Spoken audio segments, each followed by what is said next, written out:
Good afternoon, honorable ministers, distinguished ambassadors, members of the business community, dear guests. It is my pleasure to welcome you to the second edition of the 3Cs Initiative seminar at our embassy. Last year, the participants touched upon an essential issue of cybersecurity. Today, we will speak about the energy cooperation within the 3CI. For my country, Poland, the 3Cs initiative, as the Polish Foreign Affairs Minister Zbigniew Rau stated in his recent policy exposé, is a priority format of cooperation, which aims to harmonize our region's economic development across the EU. In simple words, the 3Cs initiative is about wallets of citizens of its 12 member countries, because it leads to the accumulation of the financial, social, and human capital of our region. For this to happen, we need stronger connectivity in the transport, energy, and digital sectors. Trade and tourism will benefit from better routes, which may also serve military mobility purposes. Energy connections, such as the GIPL gas pipeline between Poland and Lithuania, shield us from the energy blackmail from Moscow.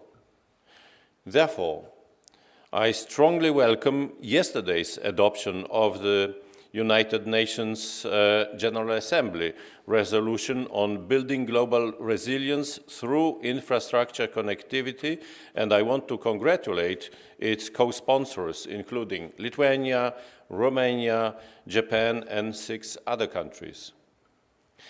Among many distinguished panelists, let me especially welcome the Deputy Minister of Energy of Ukraine, Mr. Jarosław Demchenkov, who is with us online.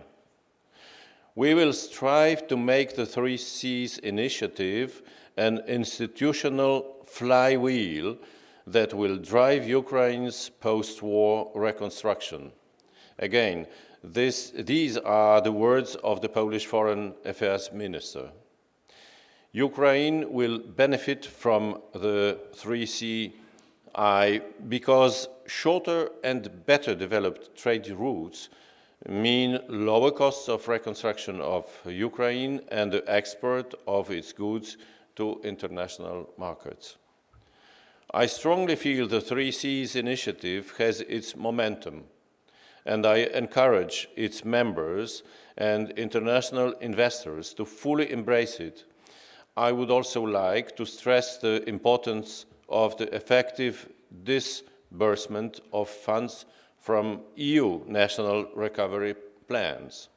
The Polish government has politically invested in a compromise with Brussels, and we count on the responsible approach of the Commission in this regard. Ladies and gentlemen, I am sure the excellent panelists of today's seminar will provide us with many interesting ideas and solutions. And without further ado, let me invite you to the keynote speech by Mr. Mircea Abrudean, the head of the government Chancellery of Romania and 3CI national coordinator of this year's Romanian presidency in the 3Cs initiative. Thank you very much for your attention, and I wish you all fruitful discussions.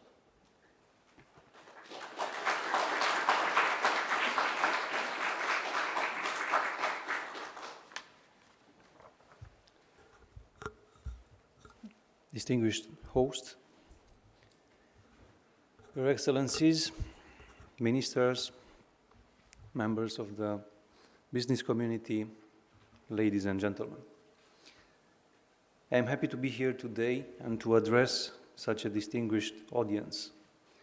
I congratulate Lithuania and Poland for organizing a debate with substance on the Three Seas initiative. I hope to see many more similar events inside and outside our region, as this initiative deserves full promotion. With the strategic relevance of the Black Sea growing, Romania will be hosting on 6 September a new summit of the Three Seas in Bucharest, followed by a business forum on 7 September. Romania is the first of the Three Seas initiative member states to host the summit for the second time since the inception of the initiative back in 2016.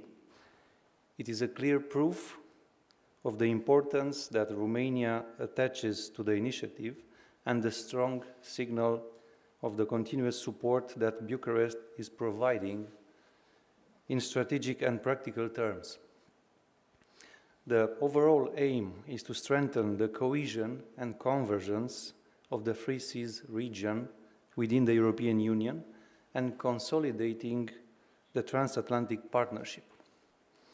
We plan to promote new projects for strategic interconnection on the North-South axis.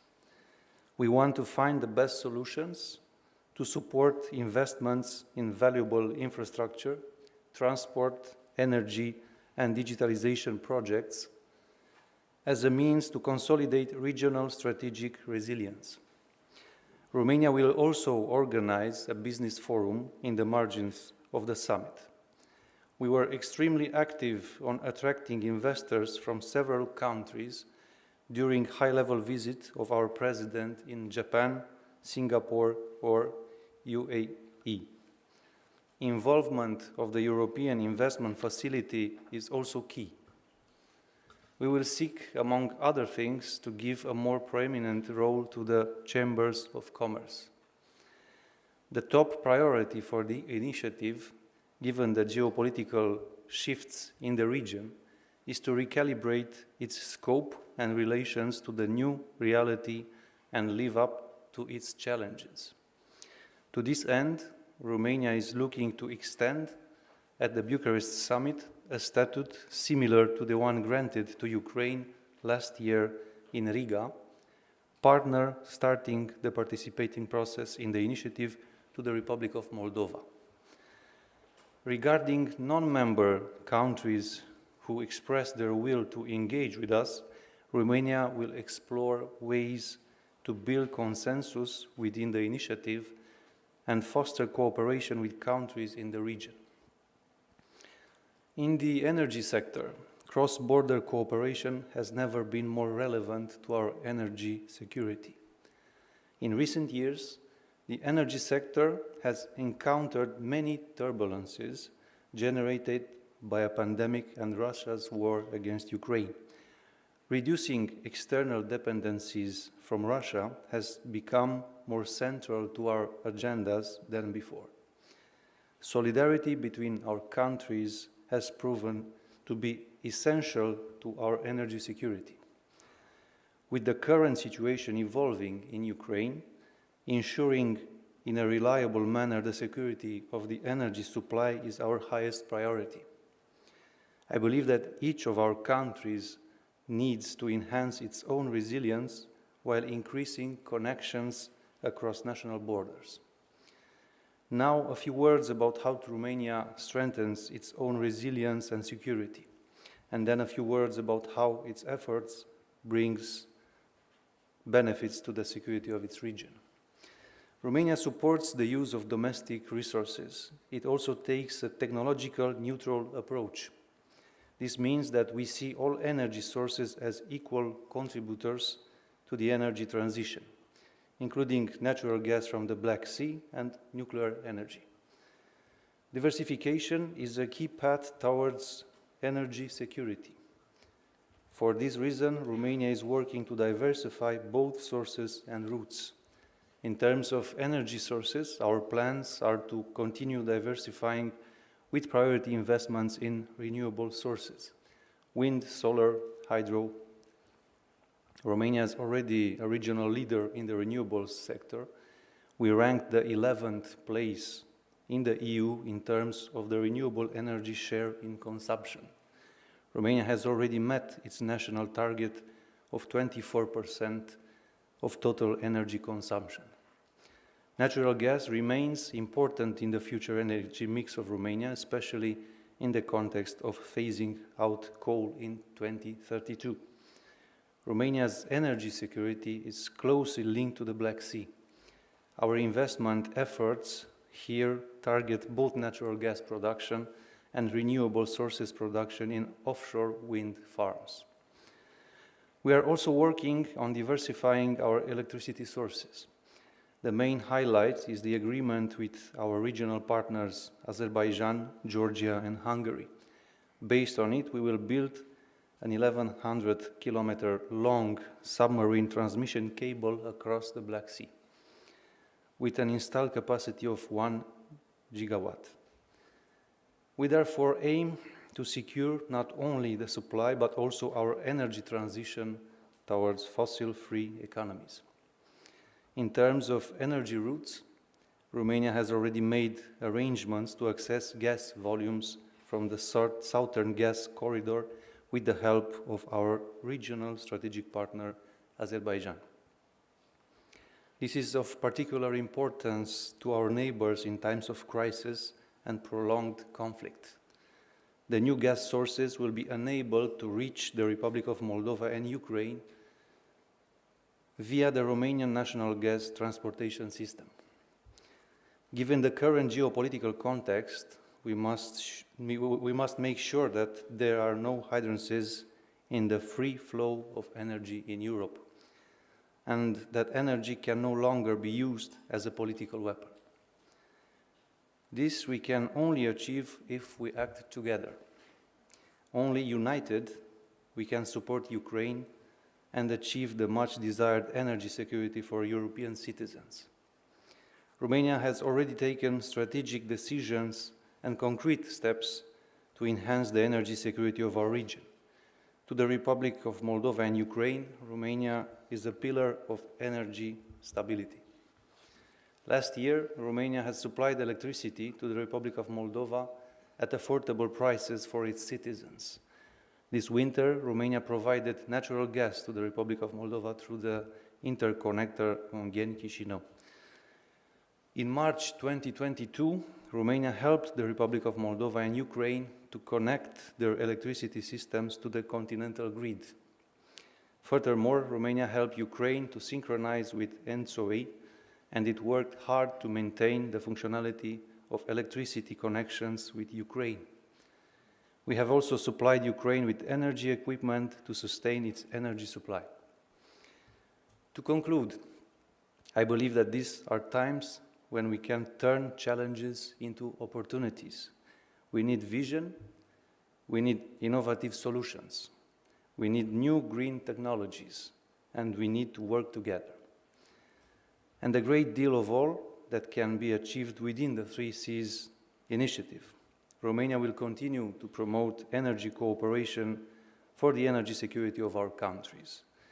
I would very much like to continue our debate in Bucharest in September, and I hope to see you all there at the summit. Thank you very much.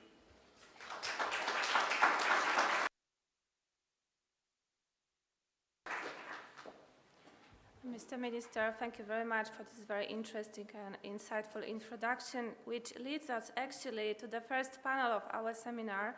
And now I would like to invite Mr. Gediminas Vorvolis, Ambassador at Large for Connectivity and Free Seas Initiative at the Ministry of Foreign Affairs of Lithuania, and all our distinguished panelists to take a floor. Thank you very much, Ursula. Please. The most beautiful one. Yes. So let's start our first panel, which is a so-called political panel of the conference. But before that, I'd like also to join our Romanian colleagues in thanking the Polish Embassy for organizing, for enabling this event to take place. We have this now tradition of series of events that take place in the spring here in Vilnius. So we could call those Three Seas Initiative spring events from now on. So really, many thanks. Właściwie wielkie dzięki panie ambasadorze I cały zespół ambasady. So today's event is a live event. So we are here around this panel. Most of us are around the table here, but there are a couple interventions that will be joining us online. So it's a hybrid event. I just hope that the technical side, the technical connectivity will go smoothly as it should. Yeah, I was very glad, first of all, to hear from the keynote speaker, the Romanian national coordinator of the Three Seas, that energy security will be high on the agenda of Romania for the Three Seas Initiative Summit in Bucharest. Actually, energy has always been very high on the agenda of the Three Seas, and actually energy has always taken a kind of special place in the Three Seas Initiative, because if you look at the declaration of Riga Summit, for example, energy has an entire paragraph that in the preamble section of the declaration.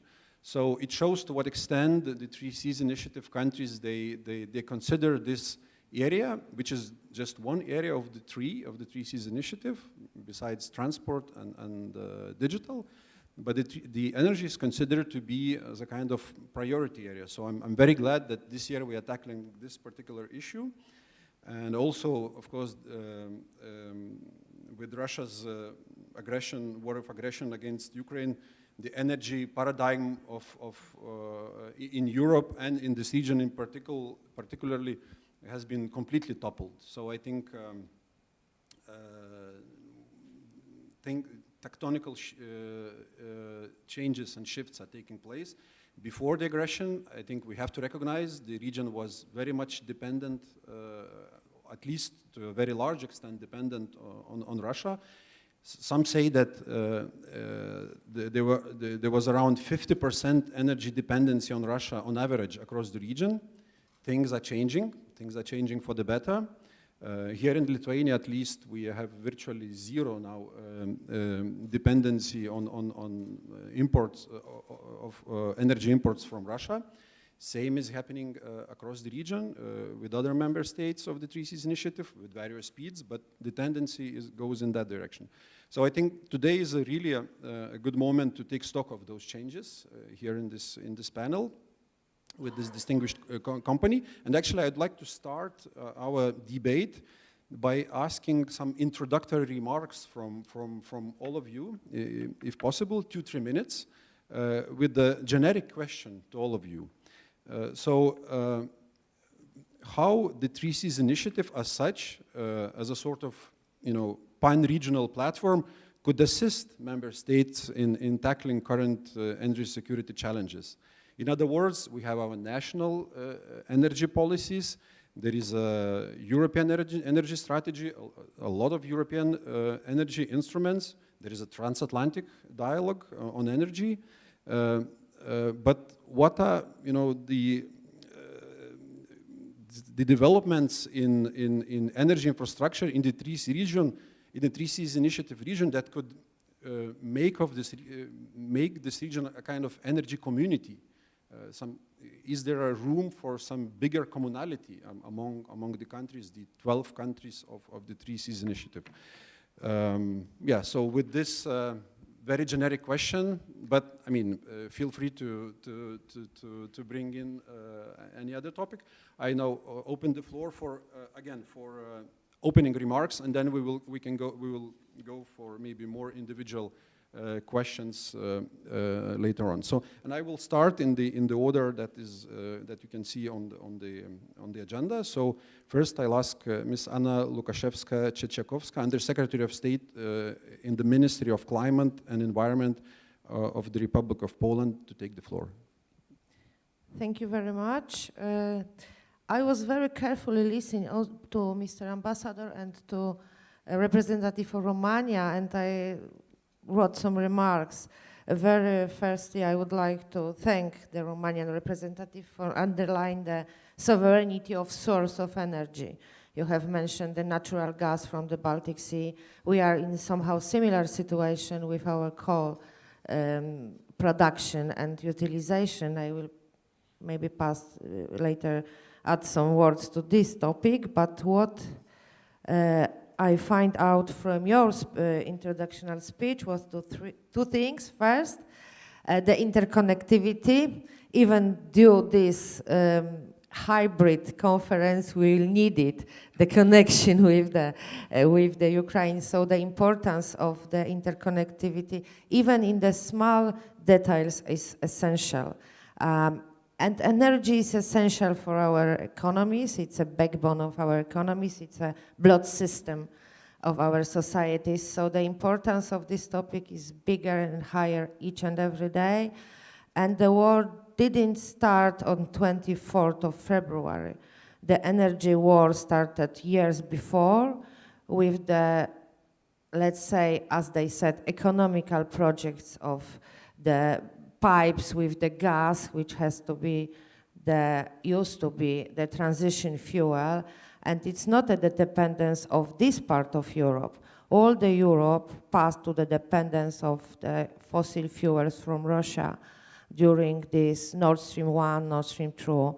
We have warned everybody that it's not economical, it's political project. Unfortunately, the Western European countries didn't listen to us carefully, and it seems to be true. So the dependency of the fossil fuels from Russia is all among the Europe. Fortunately, it used to be, because the acceleration of developing of the independent sources is huge. We react promptly as a Europe, we react quick, and we are proceeding and accelerating with the connectors, with the gas supply. Our Baltic pipe has been opened 10 months before the scheduled opening, just to provide the gas for Poland and whole the Europe. Interconnectors with our southern neighbors, with our northern neighbors were ready, and now we can say safe according to the gas supply with the FSRU, which is also developing widely in Europe. Similar to the connectivity according to the electricity providing. We need the accelerating, we need the connections, we need to support Ukraine, of course. Today there are trials for another connection between Ukraine and Poland. The Khmelnytski-Rzeszów grid is on the trials right now. In the realistic right now, they are working together to find out if it's working properly. So the interconnectivity and the grid and the connections between our countries among the 3C initiative are essential. And we are happy that we are still working faster and faster, more efficient and more efficient to achieve it. That will be as a very few words for a beginning. Thank you. Undersecretary, thank you very much. Now the second opening remark I will ask from Inga Žilienė, the Vice Minister of Energy of the Republic of Lithuania. The floor is Thank you, yours. Chairman, and good afternoon, everybody, dear Ambassador, dear guests. It's a very important meeting today, because nowadays we can talk what has happened during 1 year, what kind of lessons we have learned, and where we can go forward, having cooperation with each other, having common decisions as well. So last year situation when with the Russian invasion to Ukraine showed for us that we need to cooperate together. We need common solutions. We need to interconnect each countries and each energy sector. And therefore, today we have listened from the representative from Romania, how interconnectivity was increased with Moldova, with Ukraine as well. Therefore, I would say that interconnectivity, security of supply, resilience of energy system is those are very crucial topics for us today. What we can learn from the lessons from last year, we should take the utmost account to the security of supply of energy system, because it ensures for every industry, for citizens, security of supply, services. It ensures that our industry can work, can compete with other continents. Therefore, today, so we can learn from each other, we can share our practices, we can as well to have a way forward, how we can help Ukraine as well to reconstruct the energy networks. Therefore, today as well, we can cooperate together to have a solidarity, how to help Ukraine to restore the infrastructure. We have one example from Lithuania side. We have started cooperating with the city of Mykolaiv, where our energy companies, they assist Ukraine distribution system operator to construct from scratch the new distribution system, as well have, and according to new European standards. What it means that afterwards, that infrastructure example could be replicated to other cities. So therefore today, I would encourage everybody to help Ukraine, to assist together, to have a cooperation, and to help them to have from scratch a new energy network, new modern energy sector. So what other topics could be covered? Of course, the most important is security of supply, but if we can have energy security, independence from Russia, do not having the local generation. So therefore another way forward for us is the development of renewables. And here we see a very huge potential for cooperation on the platform of 3Cs initiative, because here we see that we have different resources. In the northern part of Europe, we have offshore resources, offshore wind park resources. It means that there are quite a lot of potential for hydrogen. In the southern part of Europe, we see a huge potential for solar. So therefore, having interconnected networks, having internal market which is connected, including Ukraine, of course, and Moldova in the future, we see that we can have a huge advantages for our society, for our industry, and be independent, energy independent, to have a competitive services and prices for our industries and households.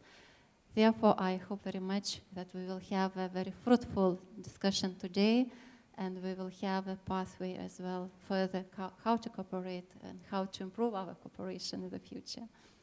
Thank you very much, Vice Minister. As have been highlighted previously, for us it's very important. It's an honor to be here present and to discuss a very important issue, the energy security of the region. Because we know that it's an important pillar of the 3Cs initiatives, and during last year we have a challenging one, which tested our capacities and of resilience. This is very, very important that our reaction of the countries from Central and Eastern Europe is very, very fast. And we have seen that reaction was a proper one in terms of securing the supply of electricity for our industries and households, and also by increasing the cooperation between the states, the members of 3Cs initiatives.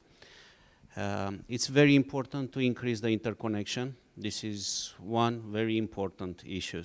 The second one is to increase the cooperation between us, to give access to all the resources that we have internally, and also to access of the swap possibilities between countries from north to south of Central and Eastern countries.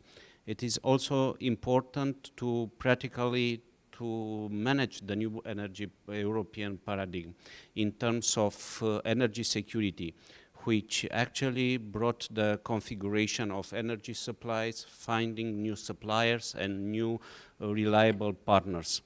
This is very, very important.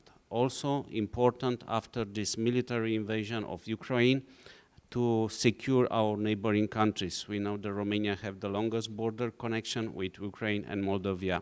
And through the efforts and action that we have provided, we succeeded to keep them connected to the Europe. As a matter of fact, we secure the stability of supply in Moldova and also in Ukraine during these months. And it's important that together, and not only today, but also have been already mentioned in September in Bucharest, to find new ways of cooperation and increase of security, with the aim that nobody will gonna be left behind, and to give access at affordable prices to our customers in order to increase the resilience of free seas member states. Thank you, and this is just the beginning for our side. Thank you, Vice Minister. Thank you very much. And now at least our digital connectivity will come to the test, because now I will ask the Vice Minister of Energy of Ukraine, Mr. Yaroslav Demchenkov, to join us online and to maybe give us a few introductory remarks from Ukrainian perspective. Good morning, dear colleagues, Your Excellencies, Minister, colleagues, friends. First of all, thank you so much. Thank you so much for your in-kind financial, political support and solidarity, and this is really important for us. Just a few weeks ago, Ukraine completed heating season. And Putin has failed in his effort of destroying our energy system and using winter as a weapon against Ukrainians and against all Europeans. And this year's heating season was notable for massive rocket attacks with 270 hits on energy facilities and occupation of generation and distribution assets. And our ministry, the Ministry of Energy, as the only body within the Ukrainian government that is responsible for the integrity, proper functioning and resilience of our nation energy system, as well as the country overall energy security. And we worked with all of our international partners 24/7. Ukraine has been receiving different types of energy equipment, including generators, which allowed us to ensure that our critical infrastructure had access to electricity throughout the winter. And this was a short-term energy solution, and thank you so much for your support. Now is the time of thinking about more sustainable solutions to ensure grid stability, even in such extremely difficult, tough conditions. Solutions that should also help all of us implement the first step of decentralization of our energy system. Now we are talking about solar panels with energy storage systems for private households, and this solution can also be used at critical infrastructure facilities such as hospitals and local centers for administrative services. And the experience of your country is very important for us. Another important aspect is smart grid connections and system sustainability. Solar and wind generation, we all understand that, are dependent on the weather. That is why it is essential to have energy storage systems and backup generation on alternative fuels. And this is a task for us. At the same time, we must avoid having a large share of generation on fossil fuels and make sure that large facilities do not depend on them. There is still a considerable portion of our generation and transmission systems that temporarily lost to Ukraine because it's either destroyed or is in the occupied territories.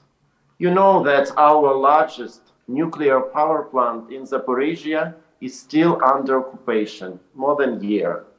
And with each day that the Russian troops use this peaceful facility as a military base, its future normal operation becomes even more challenging. And colleagues, I think you know that according to the estimates of the World Bank, the overall damage to Ukraine's energy infrastructure is about $11 billion. As of today, our main task is preparation for the next winter. For all of us, this is important task, including how we can make our infrastructure more resilient until the next winter. Energy and electricity sector, including gas sector, how we could work with our companies and how we could demonstrate synergy between our countries to be more resilient, more effective during next winter period of time, which could be even more difficult. But we also thinking about our recovery, long-term recovery. And I think that during today's event, I will share with you some of our thoughts regarding our future energy mix and how your countries, three these initiative countries, could be a part of this process. How you could be a part of recovery, rebuilding back better Ukrainian energy sector, and as a result, we will have more effective, more sustainable, more resilient, more flexible, more efficient energy system in our region. That's why I hope that I will have opportunity to share with you some of thoughts based on our just last week approved energy strategy. Thank you. Over to you. Thank you, Vice Minister, really for a very comprehensive introduction or introductory remarks, for also highlighting the resilience that you are putting up against this aggression, and also for showing an example to others. And please stay with us indeed for further questions on details and on how the Treaties Initiative countries can be instrumental in continuing to help your countries. So please stay tuned, and I will continue with the introductory remarks from the panel, and now we will virtually move from Kiev to Brussels. And I will ask Mr. Joachim Balke, the head of Infrastructure and Regional Cooperation Unit from the European Commission, DG Energy, also to chip in and to make introductory remarks. Sir, the floor is yours. We can see you on the screen. Hopefully we can hear you as well. Good morning, everybody, excellencies, ministers, ambassador, members of the business community. I do indeed hope you can hear me. I listened to your conversation very, very attentively, and it is of course a big honor for me to be able to speak here, and apologies that I couldn't join you in person.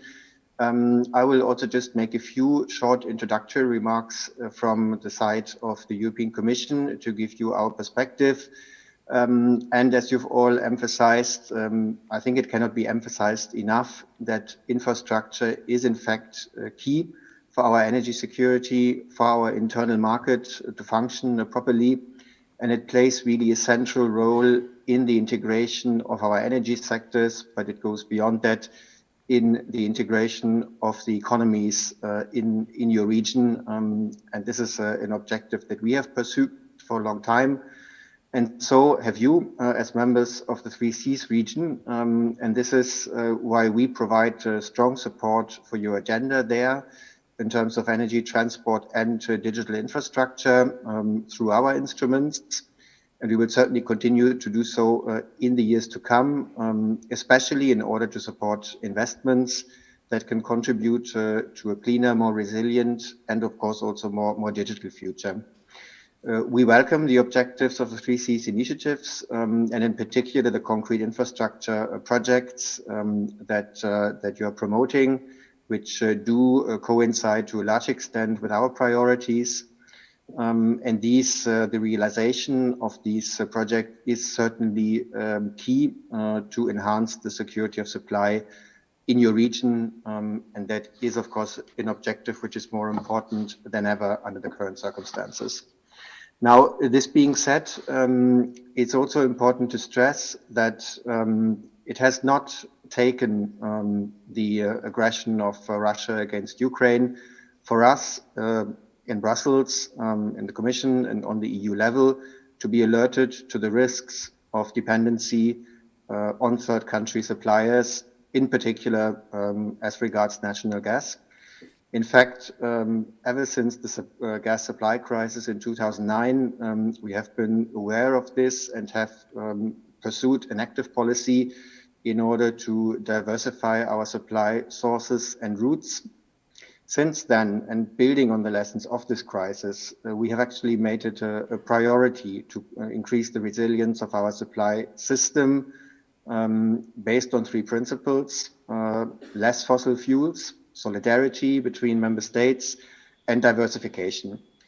And this diversification has manifested itself in a number of key gas infrastructure projects in particular. Some of them have been mentioned. Allow me just perhaps to highlight again three of them. The first being the gas interconnector between Poland and Lithuania, which has really laid the physical ground for connecting the gas systems of the Baltic states with Central Europe and creating a much bigger market. Secondly, the Baltic Pipe, a very, very strategic project, which some of us had the pleasure to be at the inauguration last year, and which allows bringing North Sea gas directly to Poland and to the region. And thirdly, to go a bit further to the southeast, but also still a part of the region covered by the Three Seas initiative. The interconnector between Bulgaria and Greece has been also finally put into operation at the end of last year. These projects are complicated, take a long time, but I have to say that we are very, very fortunate to have been able to have these projects operational last year in a situation when they were really needed more than ever to ensure the supply of countries to which Russia had previously cut the supply. So I think it's important to stress that this is the result of, I would say, long-standing policy. Allow me just to touch briefly on two other aspects. When we talk about electricity, it is likewise very crucial that we continue our efforts, in particular, to synchronize the electricity system of the Baltic states with Central Europe. Again, a long-standing objective, on which we have collaborated with many of you, and which we absolutely need to complete.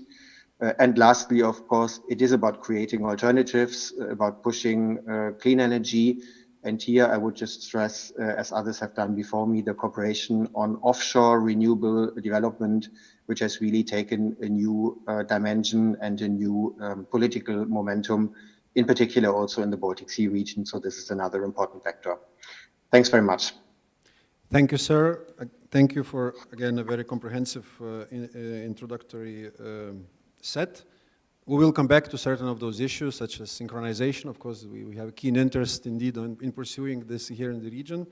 But now I will go to our last, but far from being the least panelist, Ms. Olga Kakova, the Deputy European Energy Security Director at the Atlantic Council's Global Energy Center in Washington. So we will have a transatlantic view on whether indeed this regional group here can be not just a mere geographical notion, but can become a real kind of energy community. So very ambitious question. Looking forward for an ambitious answer. Thank you so much. And so many great things have already been shared during the introductory remarks. So let me just add a couple of things. First of all, tremendous opportunity for the Three Seas community to, first of all, prepare for the upcoming winter. Now, I think lessons learned from last year, Russia in many ways was driving the transformation, and there was a lot of kind of responses and reactions of how do we survive. And it's a great, tremendous success story for Europe at large, for transatlantic cooperation.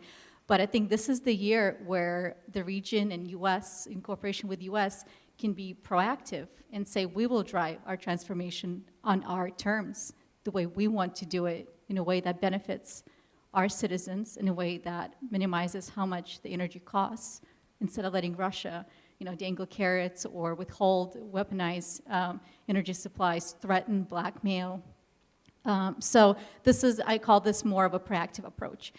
So just a couple of things there. It feels like the calm before the storm in a way, with prices slightly down for natural gas, storage levels historically high, lots of winds. But not to sound pessimistic or alarmist, but I will.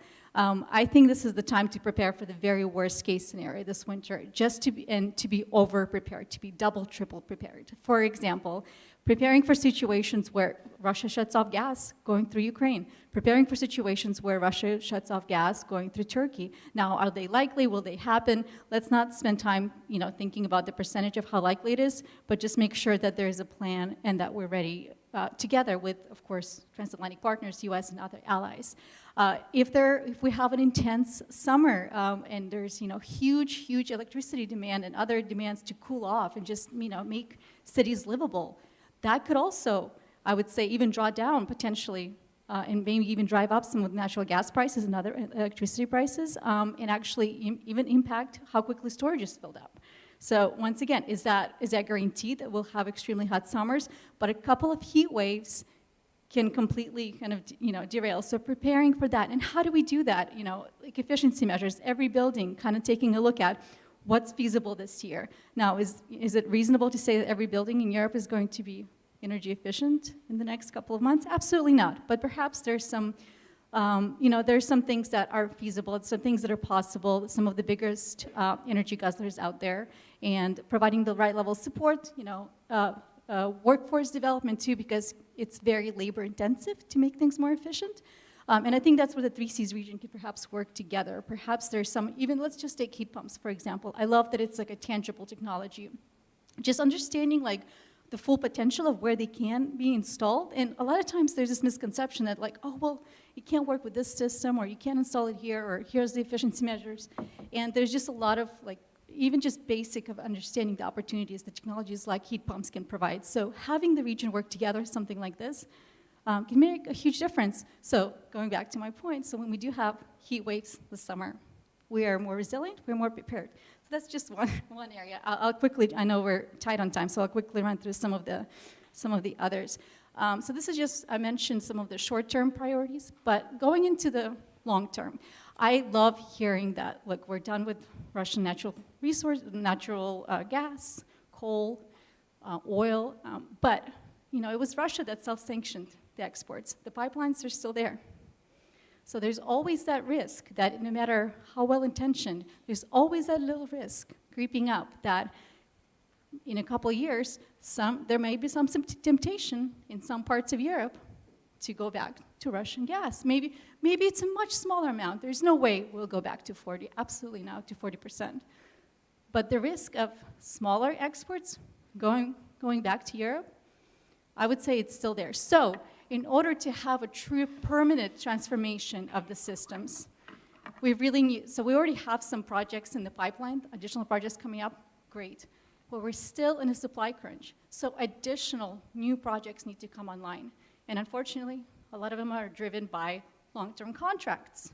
Now, that can be tough sometimes because there's still some hesitation around, in Europe, and I understand why. Well, how does these long-term contracts with gas, how do they fit into the green energy, the net zero goals? How can that all fit in? And I think we're already seeing some companies providing some options of, let's write in how much carbon intensity we're lowering. Let's write in what net zero LNG is. Let's write in carbon capture. But this year, we promised to install that as part of the project. So, that's just the reality of what a permanent transformation away from Russian sources looks like. So I might get in trouble for saying this, but I think the 3Cs countries, I know the 3Cs fund is not allowed to invest in nuclear, but I still think it's an incredible opportunity for the countries to cooperate on nuclear regulatory alignment.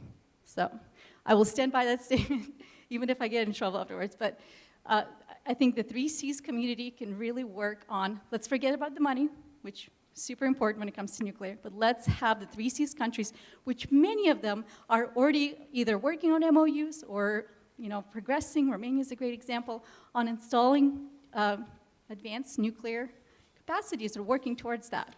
So let's have the 3 Cs countries, let's put the financial conversation to the side, and let's talk about regulatory alignment to make it then easier that, once you build a new technology in one country, it just makes it Ukraine fund. And then I would say, I think the grid has been mentioned several times. I think that's a sleeping crisis that we're not prepared for. Aging grid on both sides of the Atlantic, to be frank. We have aging grid, and we have grid that's not prepared for the transformation that is about to happen in terms of greater renewable capacity, in terms of greater interaction with prosumers, in terms of just more complex cybersecurity threats. So I think the 3 Cs region can truly cooperate in that area. And I love that a lot of the priority projects that are listed out in the 3 Cs, it comes out every year. It's really, I love looking at the list. A lot of them have to do with grid development, strengthening the grid. So I will stop there. I mean, I think there's tons of opportunities, but I will stop there because I know we have tons and tons of other important stuff to cover.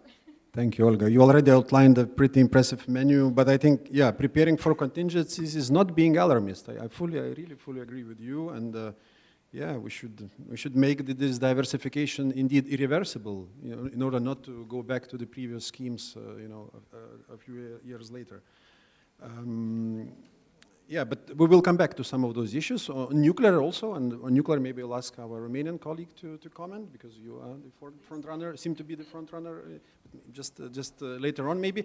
And now let's go to the individual questions, and I will reverse the order a little bit, and I will go back to the Vice Minister Demchenkov of Ukraine, because you really yourself very clearly pointed out that the 3 Cs initiative countries could be instrumental in helping Ukraine to prepare for the next winter, for example. So my question is whether you think that the interconnectors that are out there currently for gas, for example, whether they are sufficient, whether other prerequisites are there to make sure that the neighboring countries to the west, the 3 Cs initiative countries, can really help you. Also, maybe you could have a few reflections on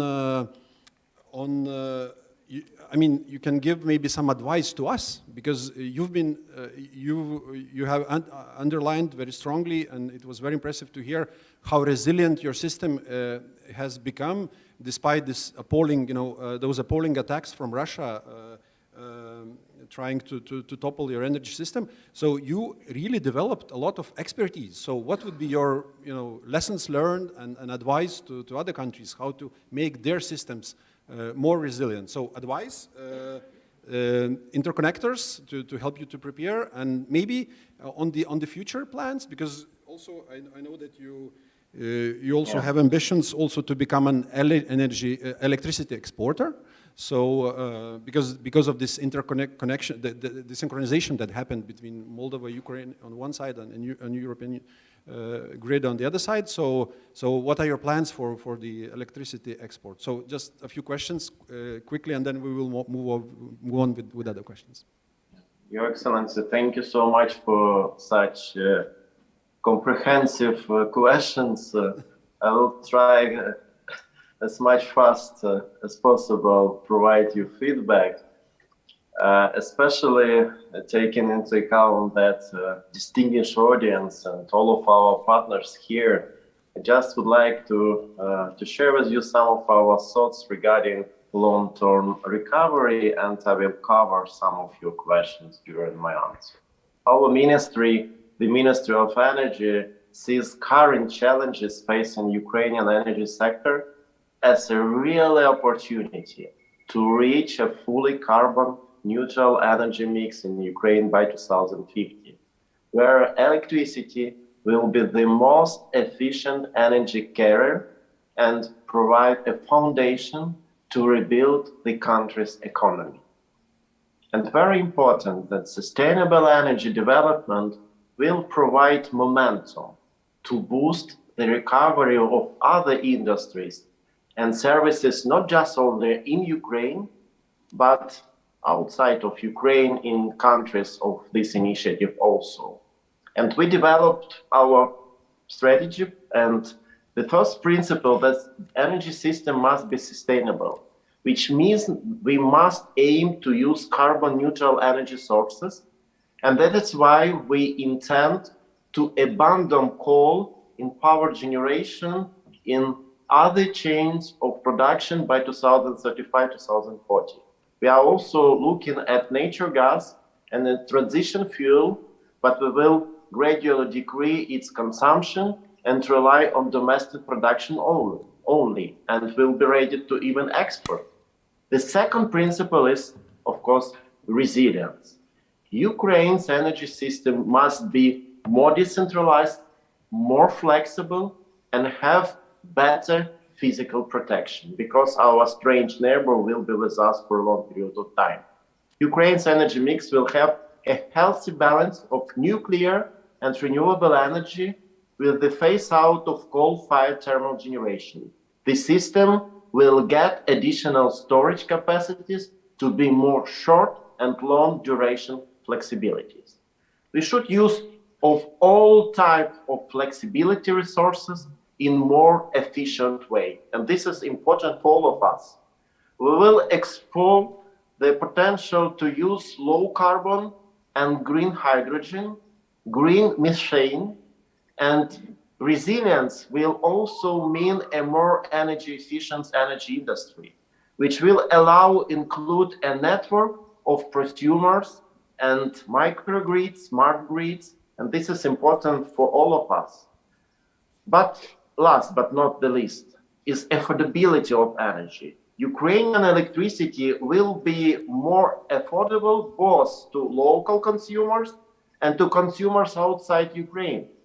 We are looking at Ukraine as a potential energy hub for Europe, striving to strengthen partnership and cooperation by rebuilding the Ukrainian economy together and strengthening the EU economy based on the principles of sustainability. It is really important, principles of sustainability. And Ukrainian energy market should be designed to ensure its full integration with European energy market and maintain adequate level of common energy system resilience. We will increase the value of export and import electricity trade between EU member states and Ukraine, for sure. Right questions from your side. We need to complete the restoration of the Khmelnytsky NPP Rzeszów power line. It will be very, very soon, and start building new ones that will enhance export and import capacity. In the long term, we need to increase energy corridors capacity, our capacity, to a minimum of 6 gigawatts till 2030 and up to 10 gigawatts till 2050. Such cross-border projects on the development of electric networks should be considered as the project of common interest of our initiative and trans-European networks. These priority projects include the construction of a transmission line between Ukraine, Poland, and further to the Baltic states, and another line between Ukraine and Romania through Moldova. This is really impressive, significant projects which could we have to realize. And Ukraine's electricity will help the EU in its green transition, synchronize the Baltic power grids with ENTSO-E, and increase the EU's energy sustainability. By moving away from fossil fuel, and this is important, and to low carbon technologies, we should not become dependent on countries like Russia again. This, colleagues, this means that value change in the production of clean technologies should be located as close to the Euro-Atlantic area as possible.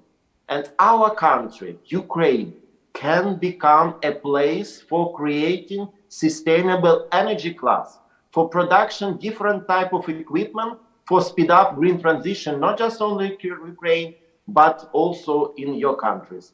Important public, national, and private investment, support innovations, and enhancing energy efficiency. And in our time, important de-risking private sector investment in innovations for the Ukrainian post-war recovery and speeding up green transition in Europe. And you are right. It is really, really a unique opportunity for all of us, for each country, to overcome this crisis and come out of this war stronger and more responsible for our future generation.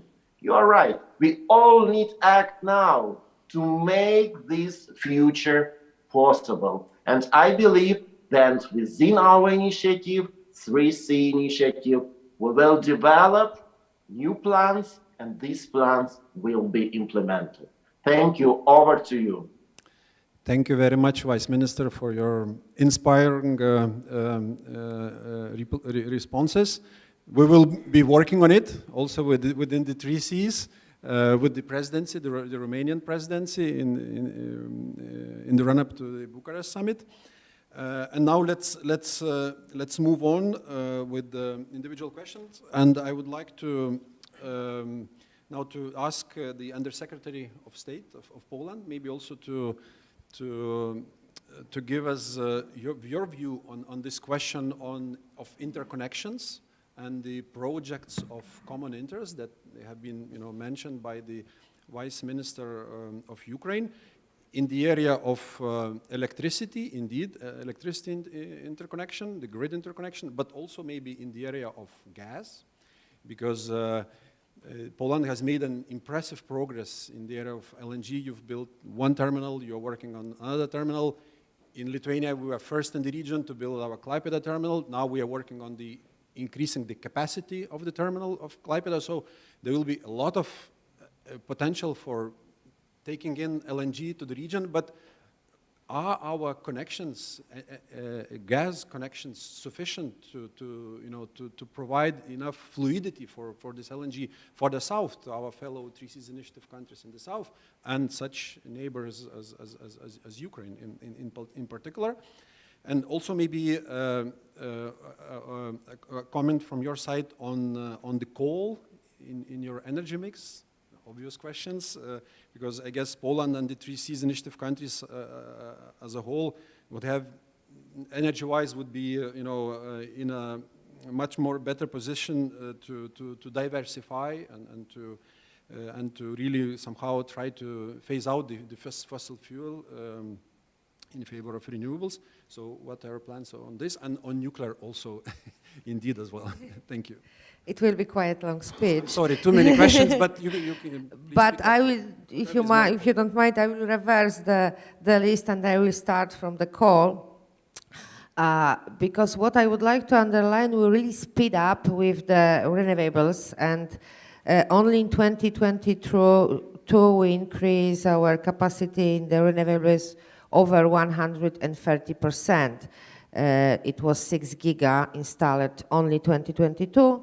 When we started in 2015, it was 7, now it's 23.4 of capacity in renewables, so it's a huge progress, but still the 40% of installed renewables in our system, which together makes 60 gigawatts, produce less than 40% of energy. So almost 70% is produced from the conventional sources, means coal in Polish situation in Polish energy mix. So we are facing a huge transformation, and we cannot forget about the society, because the energy prices are the one thing, and affordable energy prices, but the transforming in a huge system, this huge energy system, must not forget about the people who are working in this system, in this economy, in these supply chains. And as I always repeat, if the transition will be not just, it will be just no transition. We have to think about these people carefully and schedule our transformation in a way which is acceptable for the society. And we have to replace the dispatchable sources with the other elastic dispatchable sources, means nuclear in our case, the large-scale nuclear, and also SMRs, which are in our program, in our transmission program, in our transmission process essentials. So for the future, our energy mix have to be reliable on the energy and nuclear power, large scale, small. So I will not agree that only Romania is the leader there. Need to underline that, but also the renewables, the stable renewables, which was mentioned here, I mean offshore. And that leads us to the interconnectivity, the links between the countries, neighbor countries, both in energy, electricity, but also in gas. As Mr. Deputy Minister of Ukraine mentioned the Khmelnytskyi-Rzeszów is almost ready, is on trial. It will be ready very, very soon. We are working very hard with our Lithuanian friends. I have to mention it's the third time in the week I'm meeting with deputy ministers, so there are really, really fruitful discussions and prolonged discussions, and we are in touch each and every week just to assure that on both gas supply and electricity supply, both countries and all the 3C initiative countries are secure. I even said today and write it down that to this 3C initiative we should add another 3C: security of supply, solidarity with Ukraine, and sovereignty of source. So we have another additional 3C. So that was the answer for the interconnectivity, which is very, very important. We proceed with the interconnector with Slovakia, with Czech Republic, with Germany, the Baltic pipe. By the way, the pipes under the Baltic Sea, these Russian pipes, are not in a very good condition anymore. So the threats of the supply of this source is weaker, but it's still there, I absolutely agree. What we should focus on as this initiative is to strong the interconnectivity with the southern part of Europe. Exactly as you said, it's quite important to get not only Via Baltica, Via Carpathia as the roads between the south and north, but also the interconnection according to the gas, to provide the gas from FSRU, the Latvian FSRU, Polish FSRU, and the Baltic pipe deep to the south, to provide the secure in the both direction, or both reverses. Of course, the Moldova is important issue also, and the full synchronization of Ukraine and supply of Ukrainian energy, which is a future among the Europe, is important. And again, the interconnectivity is a key, and we are absolutely ready to cooperate with our partners among the 3C initiative to even accelerate with these interconnectors, because Poland can provide the sources, the first FSRU, the second in Gdańsk, the Baltic pipe with the gas, but with the interconnectivity we are secure and the solidarity will be better. Thank you. Thank you very much, Madam Undersecretary. And yeah, that was my fault to single out just one country among the 3Cs that is developing the SMRs. Of course, we all recognize that, and we are ourselves are kind of observing this development from far, from the time being. But of course, it's a major development, those smaller scale nuclear reactors. But indeed, in Romania, you're already working on them. So maybe, Vice Minister, you could comment on that particular issue. And also, since this north-south interconnectivity was mentioned, not only in terms of transport, but also in terms of pipes and grids. So what is the situation with this BRUA, southern part of, the bidirectional gas transmission system in the southern part of the 3Cs initiative?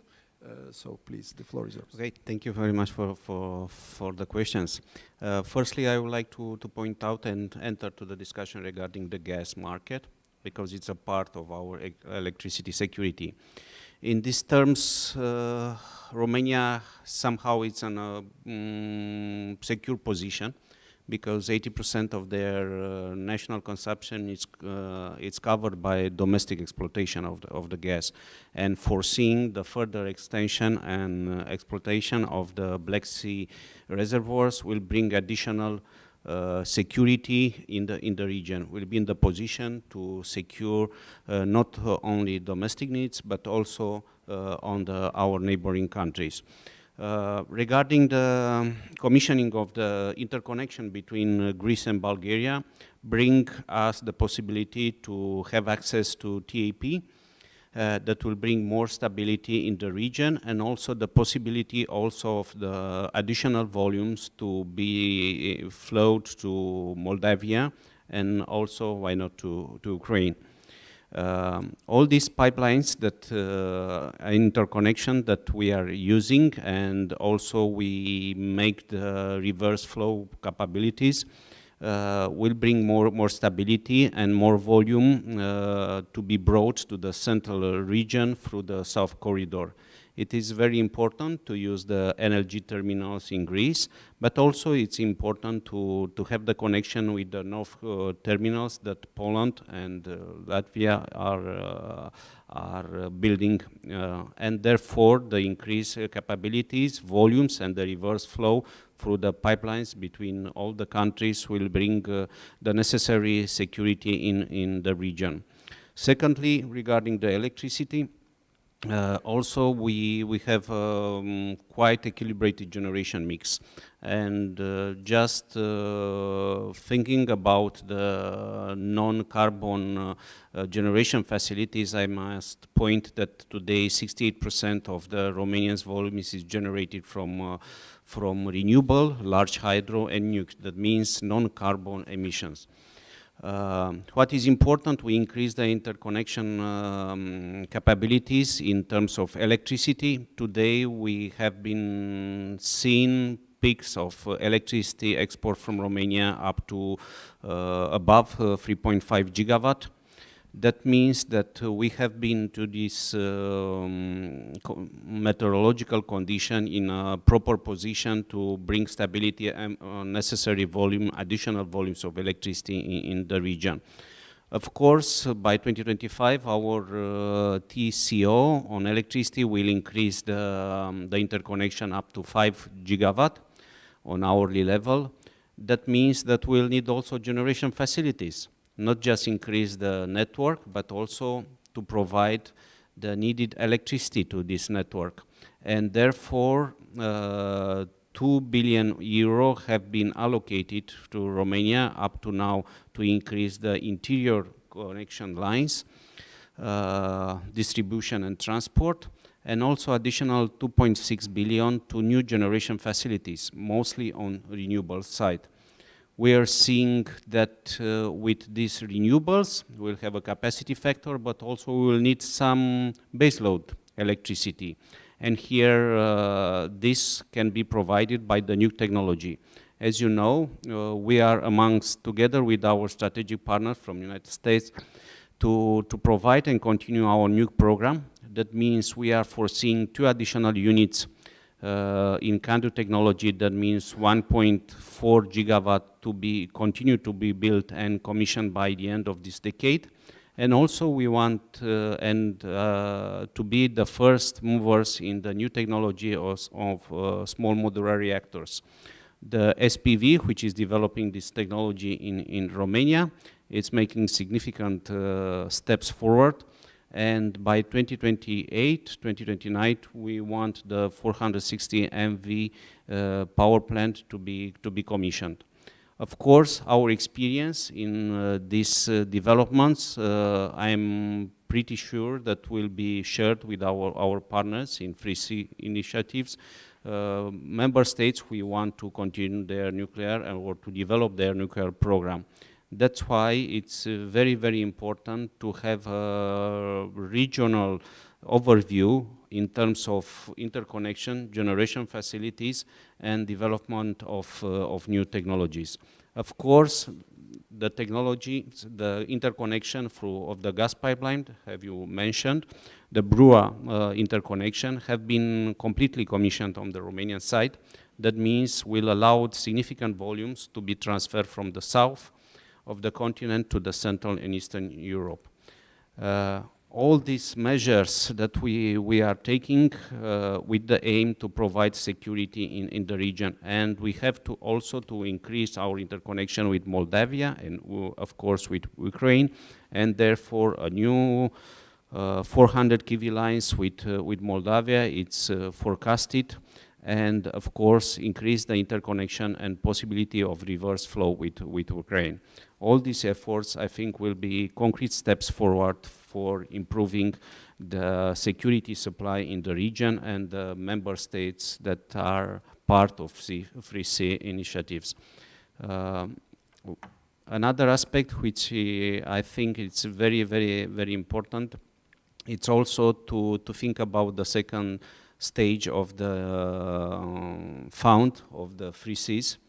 And here Romania have important role and will play an important role in the second phase of development.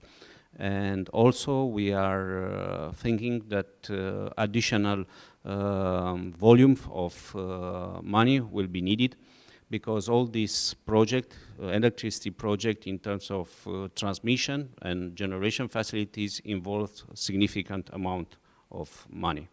Thank you. Thank you very much, Vice Minister. Yeah, the funding issue is always important, indeed, and the things are happening on a large scale in the southern part of the Three Seas, which is good news.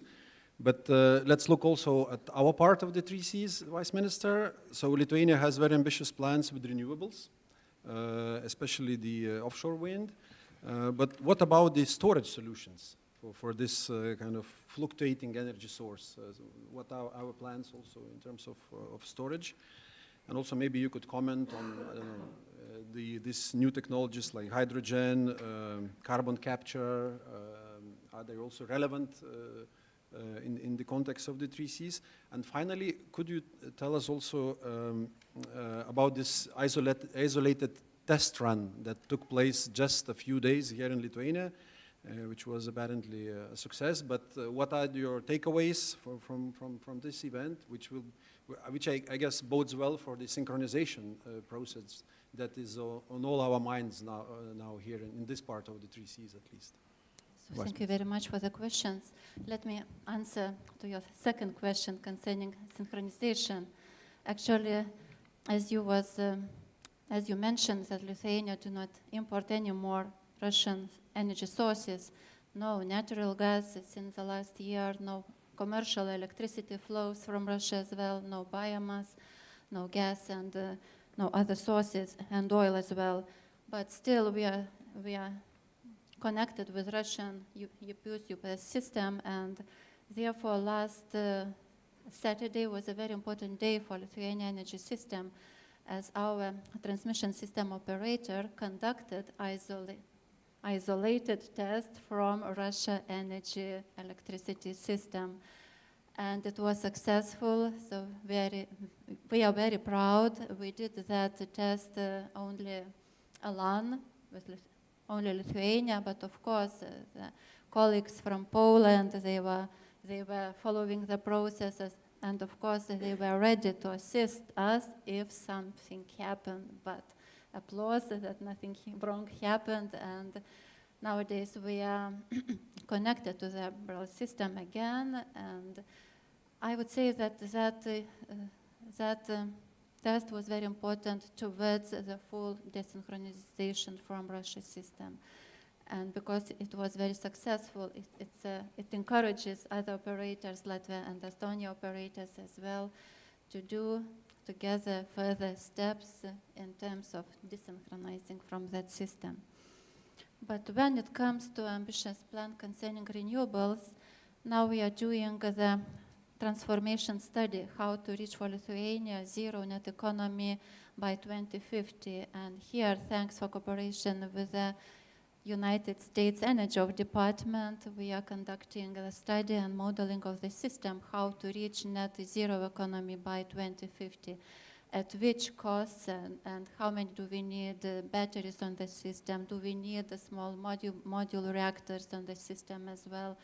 How much we can as well to inject renewables in our energy system, including transmission system networks and distribution system networks. And we hope to have the results next year, and on the results of the study, on the results of the modeling, we have a new strategy, energy independent strategy. We hope to be independent from fossils by 2050. And then we have the answer, how many do we need capacities of each technology. But of course, we should be very open to different technologies, and we have had a discussion today with Mrs. Anna concerning the nuclear power generation. And we think that actually we should keep open door for different technologies, and especially for nuclear power generation as well. So we had discussions concerning electricity market design and other regulations, draft regulations from European Commission. So we hope very much that that message will reach some authorities in Brussels as well, that we should be open to the dispatchable generation as well, to nuclear power generation, because new technologies are coming. But what comes to the development of renewables in Lithuania, by 2030 we expect to be electricity exporting country, because nowadays we import about 70% of electricity from neighboring countries. But because of 2 offshore wind parks with capacity 1.4 gigawatts by 2028, we hope very much to ensure that our system our generators will ensure our demand of electricity demand by 2030. So on this year, on 30 March 2023, we announced first tender for 700 megawatts offshore park without state support, and as well the second tender will take place this autumn with state support. So we expect to increase our capacities. So very ambitious plan, and here I would like to co-echo what has been said by our colleagues, that interconnectivity here is very important. And as well, I mentioned 2 messages from our discussions, that infrastructure is key element in order to have a transformation, in order to inject renewables in our transmission system and distribution system networks, and as well to have a transformation until 2030. And another important message I have mentioned here, which was said by a colleague from Atlantic Council, that permanent transformation from Russia energy sources is crucial for us, for all our countries, in order to give incentives and credibility for investors into LNG infrastructure, for investors into nuclear power generation, as well for investors into renewable generation. Because what had happened previously, when it was a very cheap gas flows from Gazprom from Russia, no LNG infrastructure was implemented in our region. It means because it was very, very difficult to compete with very cheap resources from Russia. The same comes for electricity, so therefore there must be permanent decisions concerning the independence from Russian fuels. As well, we need a strategic planning. We should have a long-term strategic planning, and energy security should be a part of national security. So that's very crucial in order to give credibility for our investors, for our people, for our societies, and to have completely independent, secure, reliable, and zero net. Thank you, Vice Minister. Energy security part of national security. Yeah, very strong and clear-cut message. But I realize that I'm about to ruin my reputation as a moderator, because we are kind of running out of time. But still, I want to go back online and ask the representative of European Commission to tell us more about the winter preparedness plans that EU is developing. In our introductory part, the representative of Atlantic Council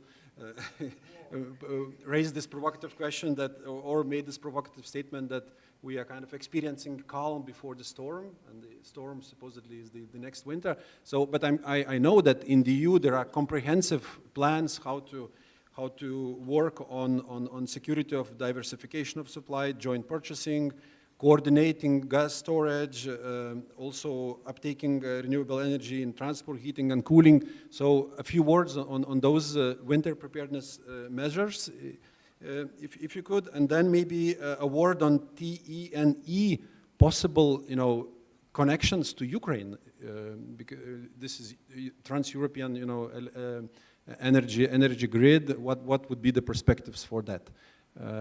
And if you could just in a kind of telegraphic way, because we are really running out of time. Thank you.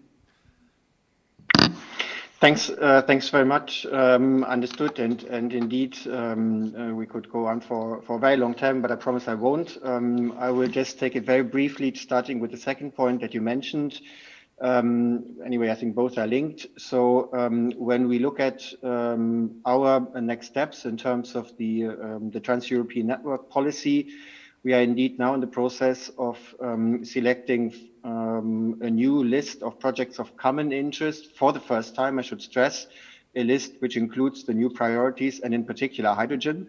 And this is, of course, important also in view of what the Minister from Ukraine said, that Ukraine has an ambition and certainly a potential to become in the future a hydrogen exporter. So we will now choose among actually quite a lot of project proposals, the most relevant, the most urgent ones for electricity, but also for hydrogen infrastructure. And importantly, for the first time, this also includes in particular projects between member states and third countries. So there is a specific focus on the added value that clean energy imports in particular from third countries to Europe could bring to our energy security and to cleaning our energy system. So this process will carry on until the end of the year when we'll have this list in place. And of course, we will look in this context also in particular at those proposed projects which would link us in the future, for example, and notably to Ukraine. Now, when it comes to the more short term, I think the main conclusion from the assessment that we did with NSOC, so with the gas TSOs last year, was that our grid, actually our gas grid, is pretty well prepared, and it takes only relatively few additions to a bit of additional LNG capacity, and there are some missing links which will allow this LNG to be brought to the countries which need it most. Most of these projects that we identified are actually well on the way. So on the infrastructure side, when it comes to gas infrastructure, I think we are in a relatively good situation. I wouldn't use the word comfortable, that would be going too far. What is crucial now is indeed to ensure that the commodity is actually available. And for that, only earlier this week, we've launched the first call in the context of the envisaged common purchasing mechanism, so that is underway. But the other element of this is that it's absolutely crucial to maintain our ambition in terms of savings, because one of the key reasons that we managed to get well to the last winter was that we did actually implement by emergency measure those gas savings targets, and that they were met. And this is something which absolutely will be also crucial for ensuring that the next winter is safe. There are many other things that could be said in terms of buildings, etc., but with a view on timing, I leave it at that for now. Thanks very much. Thank you very much, Mr. Balkin. Thank you for a very concise but a very, very, very clear answer. And now I have one last individual question for Ms. Olga Kakova. On the transatlantic perspective, because we have the EU-US Energy Council, we have the PTEC, which is a kind of derivative from the Three Seas Initiative in a way. It was conceived in the framework of the Three Seas Initiative. So we are working together among like-minded partners, but I think there are also questions that we could try to answer together. such as, for example, how to make sure that we among the like-minded countries, we do not jump from one dependency, which is, on Russia's fossil fuels, to another dependency, which is on the critical materials that are much needed for the renewable energy. And as we all know, many of them, they come from countries like China. So how we, as like-minded countries, could work on this new area of activity of critical materials for the renewable energy. So glad you asked that, because we didn't really touch on that, and it's such a huge, massive part of the conversation when we talk about energy transformation and moving towards a greater renewable capacity. We have to talk about critical mineral supply chains. Now, we have to be honest with ourselves. China will still be a massive supplier. I mean, just to say that we, U.S. and Europe together can produce enough to where we don't need to rely on China for our critical minerals, that's unfortunately, in the short term, that's just not realistic. But what we must do is do everything to figure out how to deploy homegrown production in US, in Europe, and in third world countries as well, in other countries where right now Russia is and China are very much present in terms of their development of critical minerals. And part of that is also recycling. That will be a smaller part of the conversation, of course, but using materials better, smarter, taking a look at existing mines and figuring out, can we squeeze more out of this? That way we don't have to go in and, have additional environmental degradation. But also just I think the educational piece is so important. I think so many people in US and in Europe get excited about EVs, but they may not share the same, or other clean energy solutions, but they may not share the same level of enthusiasm with, well, what if we had a mine, come to town, not next to your house, but, within a distance, the same person who drives an EV might go back and say, no, I don't want that in my backyard. So I think we need to have a real, honest, realistic conversation about where these materials are coming from. And I don't think it's fair for us to always, dump that kind of supply chain on some countries out there where we don't see the mines, where we don't really think through on how it's being produced. I think we have to take on some of the tough work and figure out a way how to do it more environmentally friendly, minimal water damage degradation, because don't want to open that can of worms, but the water energy crisis, that's also on the horizon. But we have to, address these tough questions and figure out how we can develop our own supply chain. And this is a perfect area where we can cooperate together, because US can do it on our own, Europe can do it on its own. And like I said, it's a lot of educational initiatives on how to engage communities in these discussions, because right now there is a disconnect between the future that we want to see and where those materials to build that future are going to come from. Thank you very much. We have to do our homework indeed on this issue. Yeah, we are out of time, unfortunately, but still I'd like to ask the audience if there would be one or two brief questions to our distinguished panelists.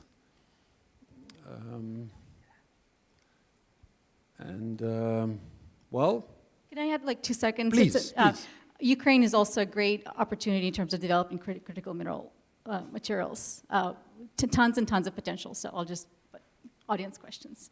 Great. I wanted to make sure I didn't forget about that. Yeah, well, it's good to indeed to come back to Ukraine, because Ukraine is on all our minds and in all our projects in terms of making interconnections here in the region. Well, I guess in view of the time, it's really, I'm looking at Ursula, probably time to wrap up for me, and I will not be making any far-going conclusions, just telegraphing takeaways from what I noted on my paper here. Yeah, the interconnectivity is absolutely key. Interconnectors, I think both in the south and in the north of 3C's initiative, they will make the difference in making this region as a kind of community that could develop a kind of community. So interconnectors, then the funding, the aspect. Yeah, we need to work on our instruments. The fund for Ukraine was mentioned. Maybe there are some, I know that there are some other ideas on the table, like Innovation Fund and yeah, the 3C's initiative fund that we have now. So we need to make those instruments more efficient.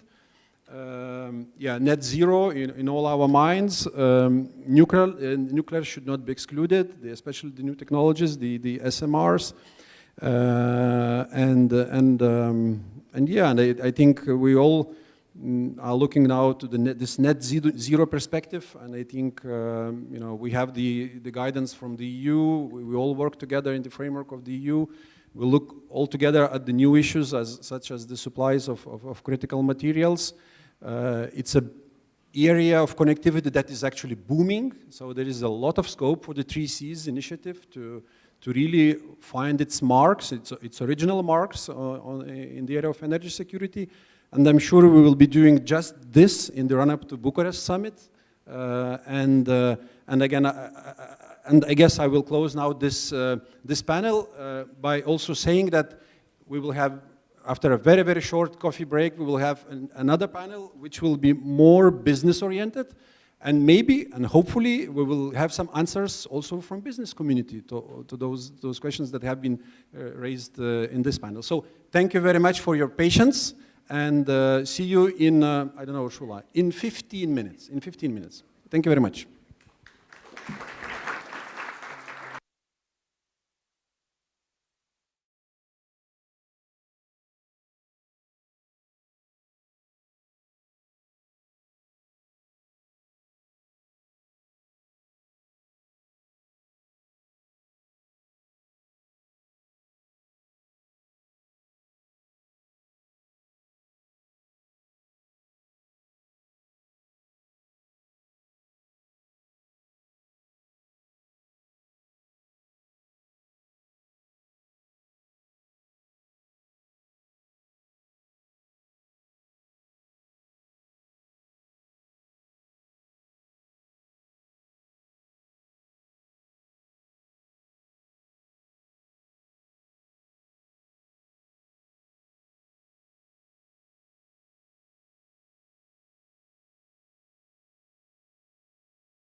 minute, and then we're going to start.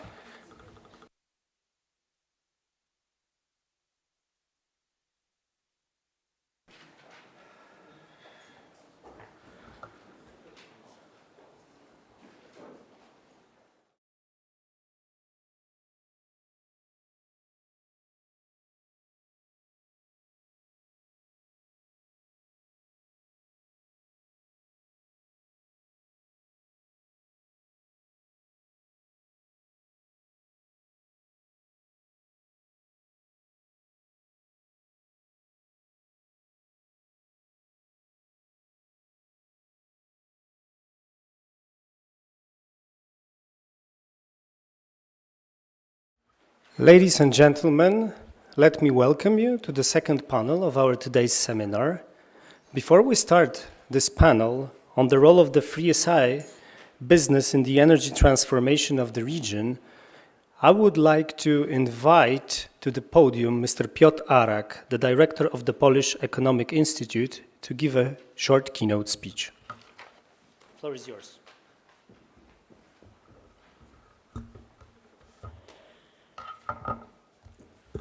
Hello.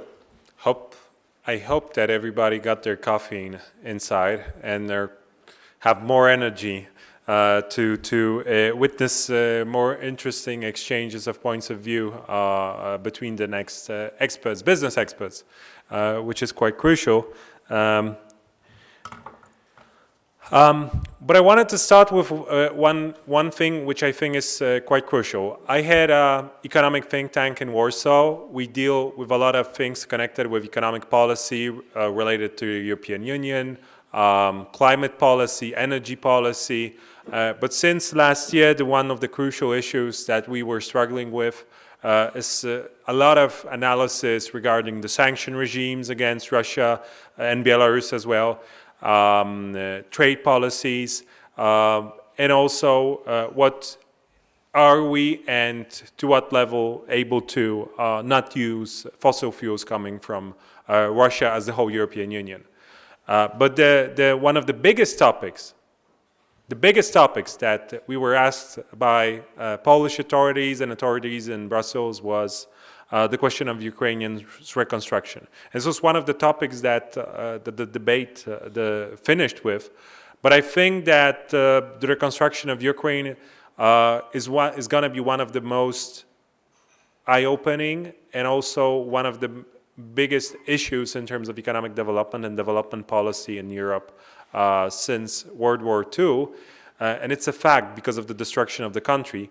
But for so many people gathered here who do focus on energy policy, energy development, and in the energy market, especially in the renewable sphere, as Ukraine as a candidate country to become a member to the European Union someday, it is quite crucial that this sector is going to change. It's going to change very much in order to trade with the European Union, and to become a full member of the European Union is going to undergo a lot of different changes, which are going to make it more green, more adaptable, and it's also the business opportunity for lots of the companies that are gathered here in this room, and lots of other companies that are gathered in other places in Europe. And I must say to you that I get asked about these issues quite a lot by big enterprises and big companies operating in Paris, Berlin, even in Spain, which do see the business opportunity of the tenders in Ukraine that are starting right now. Ukraine is very transparent in terms of how it provides information currently on all the reconstruction processes. And most of the information on the buildings that were destroyed, on the road infrastructure, rail infrastructure that was destroyed, is available on the internet for anybody who's looking. Some companies with state assistance and guarantees do operate in Ukraine. It's difficult. It takes a lot of risk. But do think of the process of reconstruction of Ukraine not as something of the future, but something of the present. And I think it's a very important issue for everybody who wants to do their homework and is from the region and wants to have a developed Ukraine, but also doesn't want just the Western countries and Western powers to do the whole processes where we have our own know-how, our own specialties, and our own specific capital and knowledge of the region. So I do think it's quite important, and I do want to make this point here because we need to think about that. But this is the one thing I wanted to say. And the second one, which was more structured, and I do see Polish and Lithuanian cooperation in terms of the energy sector in the last years as one of the backbones of the Free Seas Initiative. In terms of gas, electricity, nuclear, offshore, and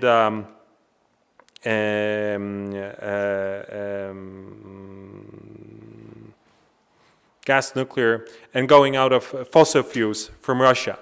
This is one of the, and oil, this is one of the most important issues that we do cooperate, and we see this continuous cooperation and the disillusion with what Russia is in the region. And this is a beacon for other countries, I think.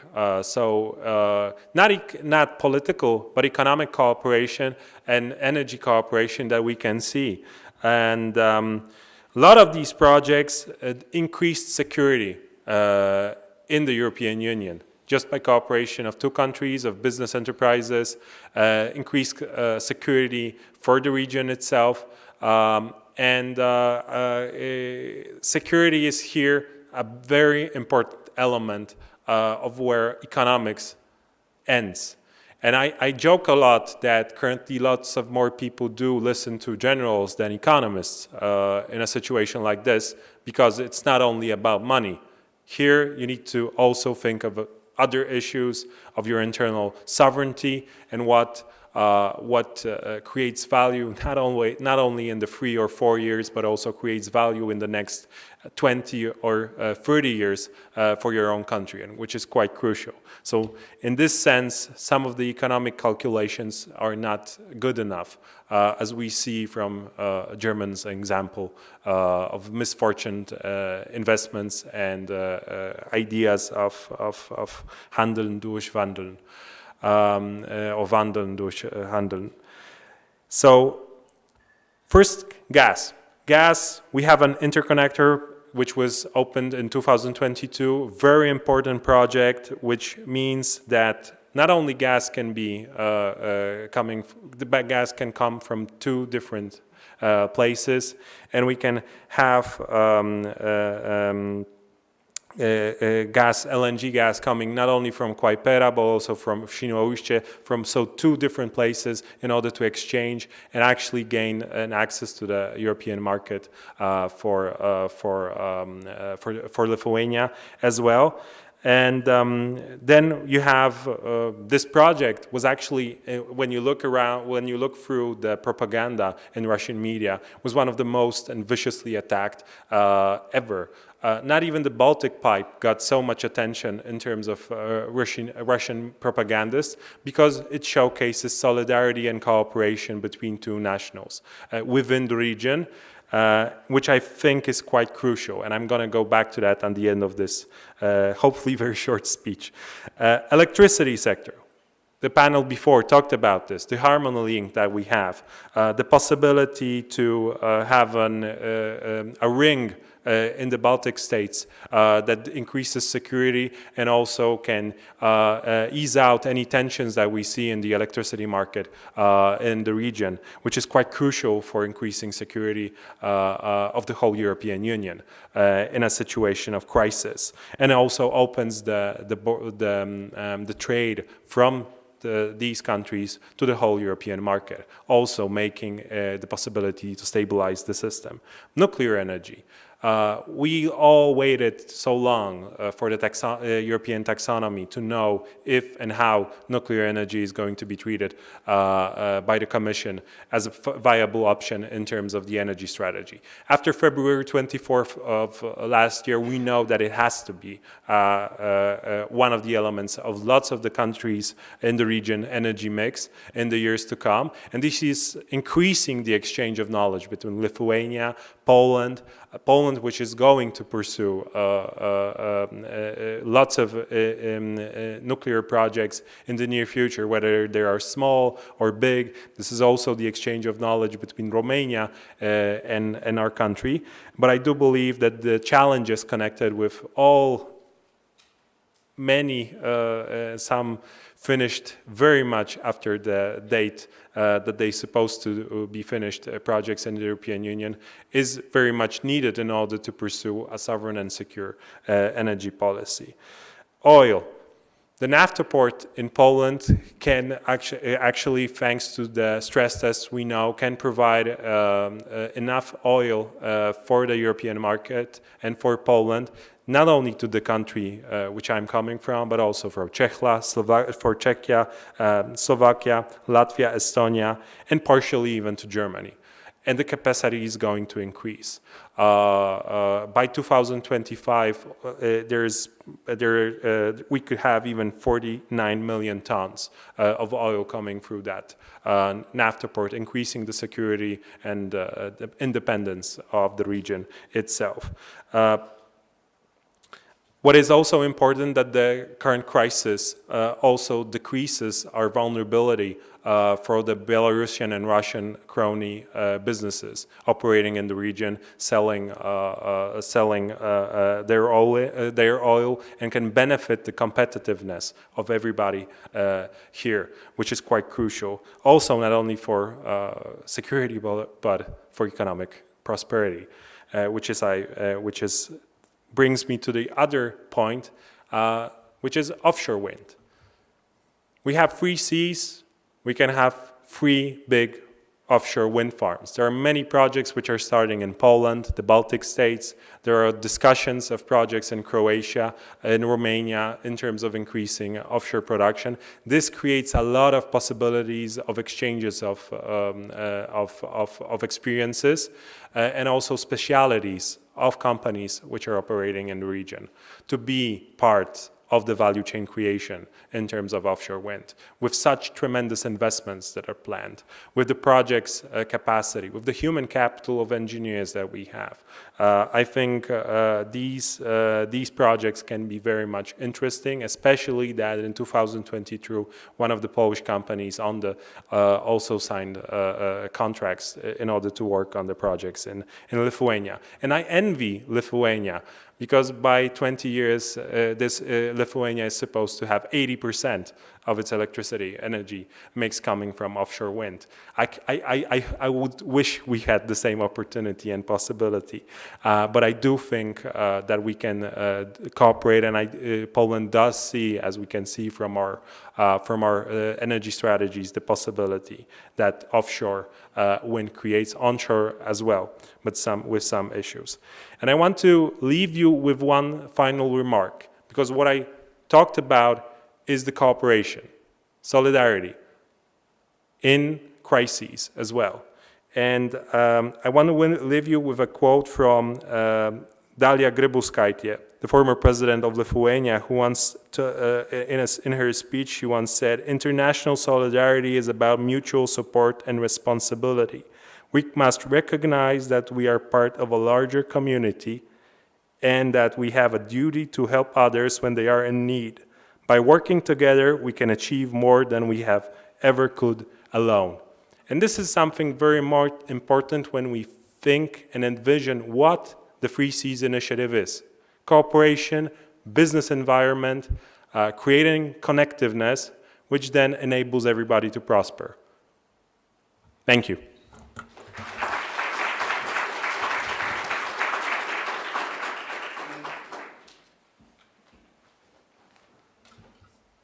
Thank you, Director, for this very insightful speech.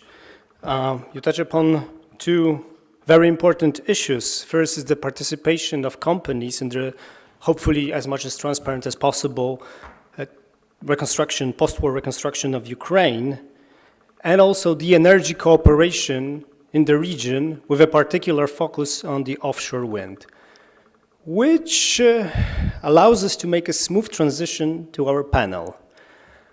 Let me invite Mr. Sebastian Okinczyc, the moderator of the next panel, Senior Associate at TGS Baltic, and head of Polish desk, and a visiting lecturer at Vilnius University.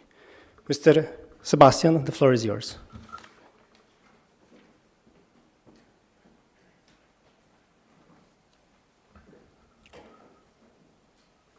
Excellencies, ambassadors, dear ministers, ladies and gentlemen.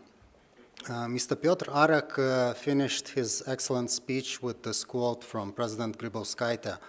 I want to kick off mine with another quote from His Excellency Ambassador Konstantin Radziwiłł, what he said today. He said the momentum for the 3Cs initiative is now. And this resonates totally with me, and I absolutely applaud this statement. This is the time for the 3Cs initiative. As we have all witnessed during the last year, energy security matters are of critical importance in the region. One of the cornerstones of the 3Cs initiative is the exploration of a coherent cross-border cooperation in the energy field towards a more robust north-south connectivity. With LNG terminals in place and planned, gas interconnector operating, wind farms built and planned, we shall discuss how best we can build on the existing success stories of smooth public and private sector cooperation in the energy transition in the region. Ambassador Varvolis and his panel set the bar high in terms of quality of the panel and moderation, but we are up for the challenge. We are well equipped for this challenge, and let me now introduce our exceptional panelists and invite them to take their seats, please. Mr. Jarosław Trbuchowicz, CEO at Orlen Neptune, a member of the Orlen Group responsible for offshore wind. Mr. Matti Vatovara, Managing Director at Hitachi Energy Finland, a regional subsidiary of a major global actor in electric power systems. Mr. Michał Michalski, CEO at Polenergia, a leading private Polish energy company active across a variety of energy sectors. Mr. Nemunas Biknius, CEO at Ambergrid, the operator of the Lithuanian natural gas transmission system. And Mr. Jan Bonczyk, Head of Foreign Markets at PESA, a Polish railway infrastructure company, building and already testing a hydrogen-powered locomotive. Gentlemen, please take your seats. Finally joining us online is Mr. Dominykas Tučkus, Director at Amber Infrastructure Limited, the exclusive investment advisor of the 3Cs Initiative Investment Fund, a dedicated commercial fund targeting critical infrastructure investment in Central and Eastern Europe. I'll join gentlemen at the table and then continue from there. Thank you.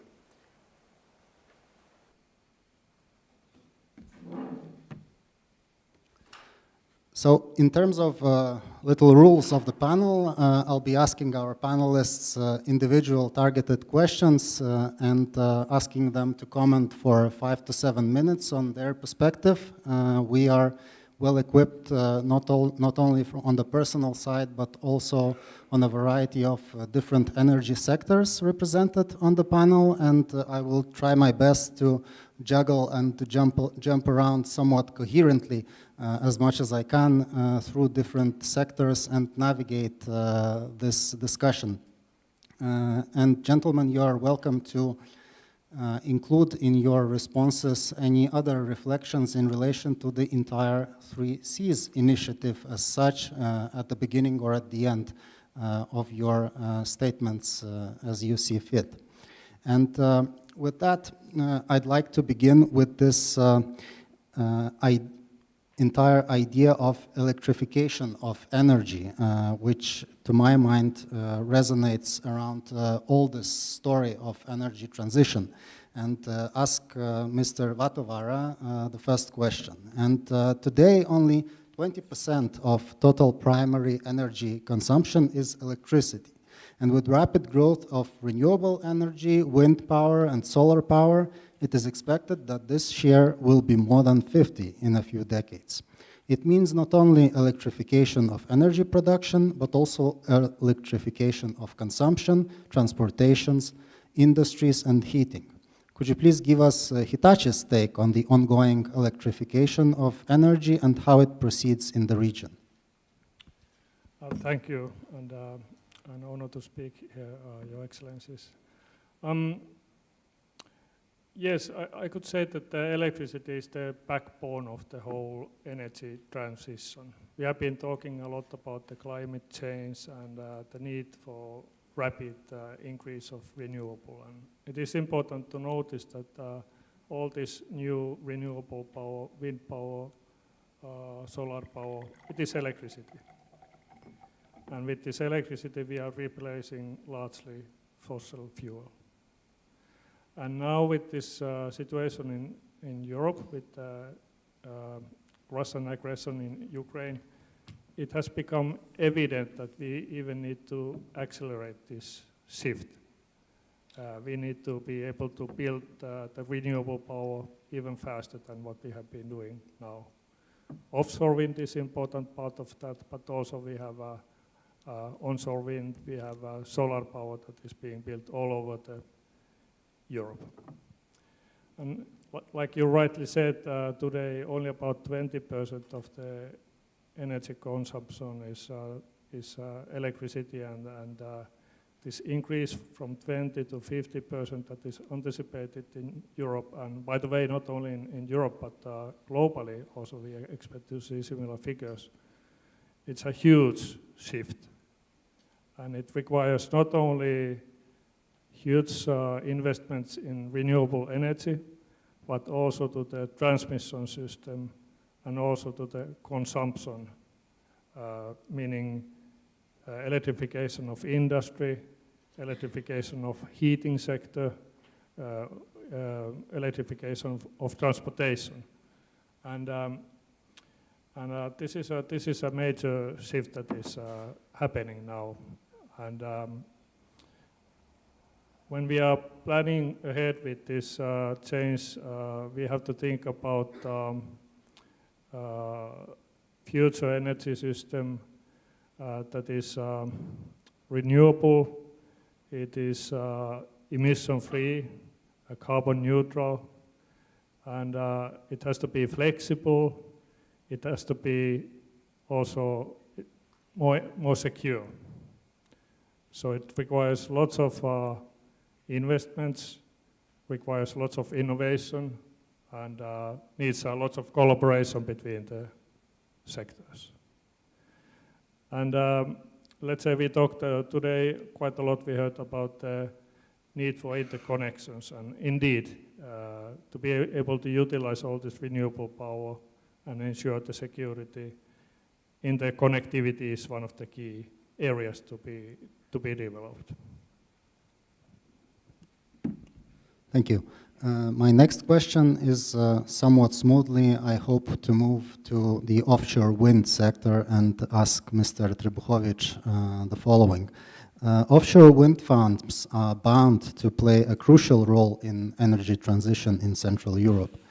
The bidding process for the first Lithuanian offshore wind park is underway. A number of other similar initiatives on this side of the Baltic Sea are too getting momentum. Based on the existing experiences, how can we best navigate existing initiatives of the Three Seas Initiative cooperation in the offshore wind sector towards serving as success stories in the future? Ladies and gentlemen, thank you for the invitation and for that question. As Orlen, we are present in Lithuania since 2006, owning the Lithuanian company Orlen Lietuva, which is the owner of the Mažeikiai refinery.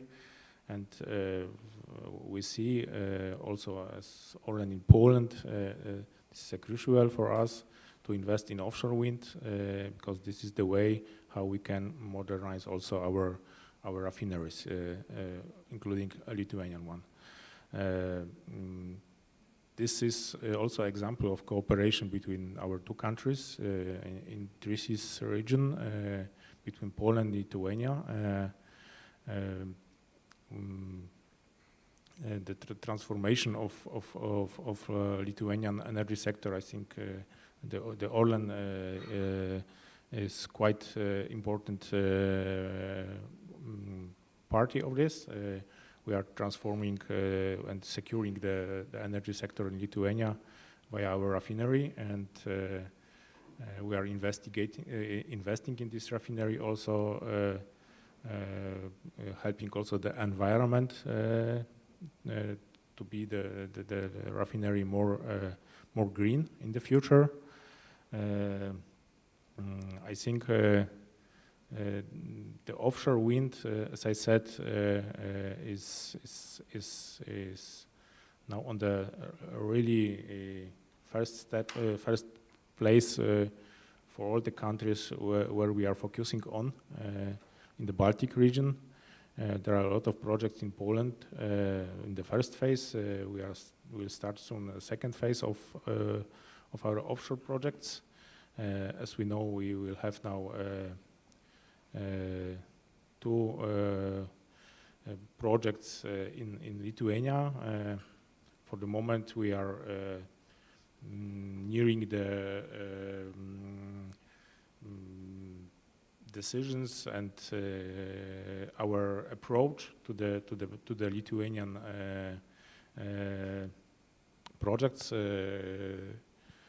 So we are observing the region, and offshore, as I said, is very important for us. Thank you. Still staying in this offshore area, I'd like to ask Mr. Michalski a twofold question. First, with Polenergia being active across a full spectrum of energy sectors in the region, what is the key to achieving success in multiple areas simultaneously? And the other side of the question is offshore wind specific. Based on your existing engagements in offshore wind in Poland, how do the current other initiatives in this area in the Baltics compare? Thank you very much for this question, and ladies and gentlemen, good afternoon. It's extremely nice to be here. Referring back to your first question, what's the success driver of running multiple lines in the energy business? I think the success factor is that those lines should be combined somehow. There has to be some common theme, let's call it a synergy. So they need to form a joint system. They cannot be scattered units that operate independently, but they need to make sense together. Just to give you an example, if you have a kind of a generation fleet, which is something that provides you with the source energy, then you need to have all the ways to move this energy to the market in a profile that market needs it through the infrastructure that is required to do that. So if you manage to build a system of units that work together by this logic, this is a success story, I believe, and that's something that we're trying to do as Polenergia, because this is one of our principles, to be an integrated utility with the stress put on the word integrated. And to the other part of your question on the offshore opportunities, offshore perspective we have in the Baltic Sea, I think it's regardless, whatever analysis you will run, you will see that offshore wind is definitely something. It's a significant renewable power, not invasive from the perspective of landscape, if it's properly located. It hasn't got natural barriers to block the wind, unless you mismanage the location of individual wind farms. but if you do not do that, it's a asset without natural barriers against wind, with quite regular winds. So this is a stable source of significant capacities available. Now, it is also an expensive one, and we have a comparison because we operate across multiple lines of renewable power generation, and and yes, it is the most stable one, but it's probably the most expensive one as well, and it's the most risky one. So therefore, I believe that it is very difficult to compete with to have an offshore wind and compete against alternative renewable power sources without any recognition of the fact that the cost of offshore wind is probably higher on average. So that's, I hope I have answered that question. Thank you. Now we'll transition to more, in a way, traditional thing as gas for a minute. And I'd like to ask Mr. Vilnius the following. Next week we will celebrate the Polish-Lithuanian gas interconnector's launch first anniversary. How big a success has it been so far, and how can we build on it towards and in the context of the hydrogen revolution?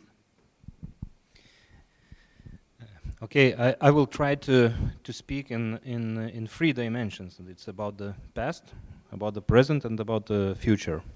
So in the past, some 10 years ago, I'm sure some of you have tried that. I was returning from Warsaw through a very nice road from Augustów towards Lithuania, and there was only one road that was secured. Another one was loaded with heavy-duty trucks, and not much any other communications were between Lithuania and Poland.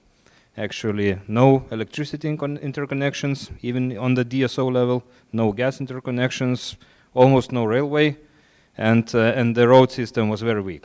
So at the moment we have very different situation. Actually, the gas pipeline that is crossing from Lithuania towards Poland, almost at the same place, some 100 meters apart, is Litpoliink interconnection. As you know, the investments in the railway and roads are ongoing. So the situation has changed dramatically. So last year, in natural gas, we have changed the situation.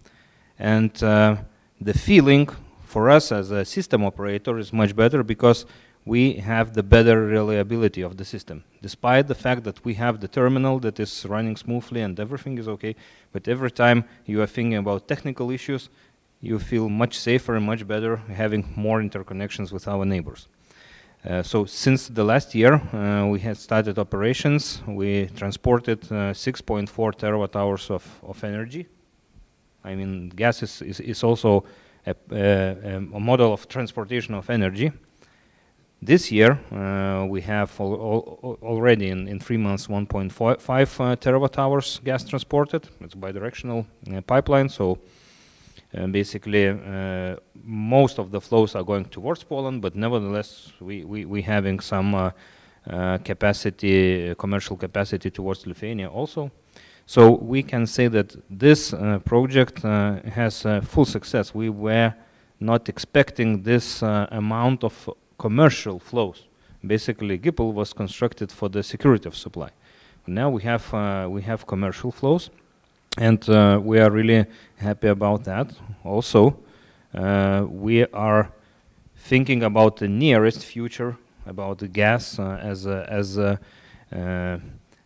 a source of energy transportation, and we are thinking about expansion, possible expansion of Klaipėda LNG terminal, and possibility to transport more natural gas towards south, towards Poland, other countries that might be in need. So we will have that open season procedure quite soon. But that is for the nearest future. For the future, more years in front, we have to solve the issue of electricity also. Natural gas or hydrogen, I mean molecules, it is a mean of energy transportations for very cheap price and long distances. So that is the value. And we are able to maintain it as a balancing tool for the energy system. Despite the fact that we will have various generation capacities on land, offshore, sun, or maybe some SMRs or something, but anyway, we will have to have the stable electricity production, and we will not have stable electricity consumption. So production of hydrogen is one of the possibilities, and the interconnection between the countries, it provides more flexibility for everyone, because the nature situations are very different in different countries at the same time. So you can have more production in Estonia or Finland, at the same time less in Poland, or vice versa. So hydrogen would enable us to balance the system better. Therefore, we started the idea to evaluate the possibility to construct a hydrogen pipeline from Finland through Estonia, Latvia, Lithuania, Poland, down to Germany. And we will make a feasibility study, and we have launched the procurement procedure. So we're expecting to have the first results at the end of this year. And then we will be able to say what capacity, which investments, and which problems it could help to solve in the energy sector. I mean, also not only energy, it's also a matter of transportation. We should take into account all those terawatt hours of oil that are consumed in transport sector, and that will have to be converted somehow to other means of greener energy. So hydrogen might help in one way or the other, not necessarily hydrogen as a gas consumed in cars directly, but for the balancing issues, and so supplying some capacities towards fueling stations, let's say. So our vision is that the infrastructure that is already laid down, that you cannot see, it does not harm so much environment, and we have the corridors that we can use, so it can be utilized for the future energy needs and provide security and flexibility. Thank you. Excellent insights regarding the future, especially, and joining our region and the Western European region with energy links. Fantastic. And now, staying in the hydrogen and transportation theme, I'd like to ask Mr. Bończak, in the context of CO2 reduction in railway transport. PESA is developing a hydrogen-powered locomotive. What are the key challenges along the way, and when can we expect to take a train powered by a hydrogen locomotive? Good afternoon. Thank you for this question. Good afternoon, audience. Good afternoon, partners. Hydrogen and new technology, it's a challenge, of course, in the transportation as well. We started, of course, developed this technology a few years ago because we faced it before with the problems with the diesel engines. Diesel engine, we know, all of us, that because of the taxonomy which was mentioned before in this panels, it's now not allowed to use, especially because of the fundings, because of the bank's support. So we had to find new drives, new challenging technology, and one of them we decided to go. Of course, to reduction of CO2, of course, in context of the reduction of the footprint, carbon footprint, we decided to go to the hydrogen-powered trains.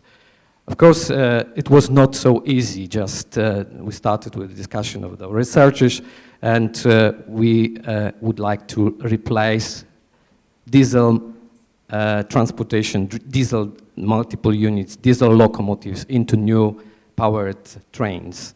And we have to decide which we can choose. And we chose, the ways were two. Go to the battery, but it is still new energy requirements, and go to hydrogen drive. And of course, we should take into consideration the very important from the exploitation point of view, critical features like recharging times, fueling times, and of course, operation range of the trains. And this was the reason that we are going to the hydrogen-powered locomotives. And we started with a small project because of the money. Hydrogen is cost, energy is cost, and started to build shunting locomotives. It was a few years ago, exactly in 2019. And we designed new locomotives. We invite to us worldwide component manufacturer partners. We started to build new technology with the design, then to implemented state-of-art solutions like fuel cells, driving fuel cells, tanks with special preparation for the hydrogen storage, and of course new possibility to LCC, and so life cycle cost of such work, and we did it. We did it. Thank you for this. That we used thanks to the international partners. We used the well-known manufacturer of the components. We succeeded.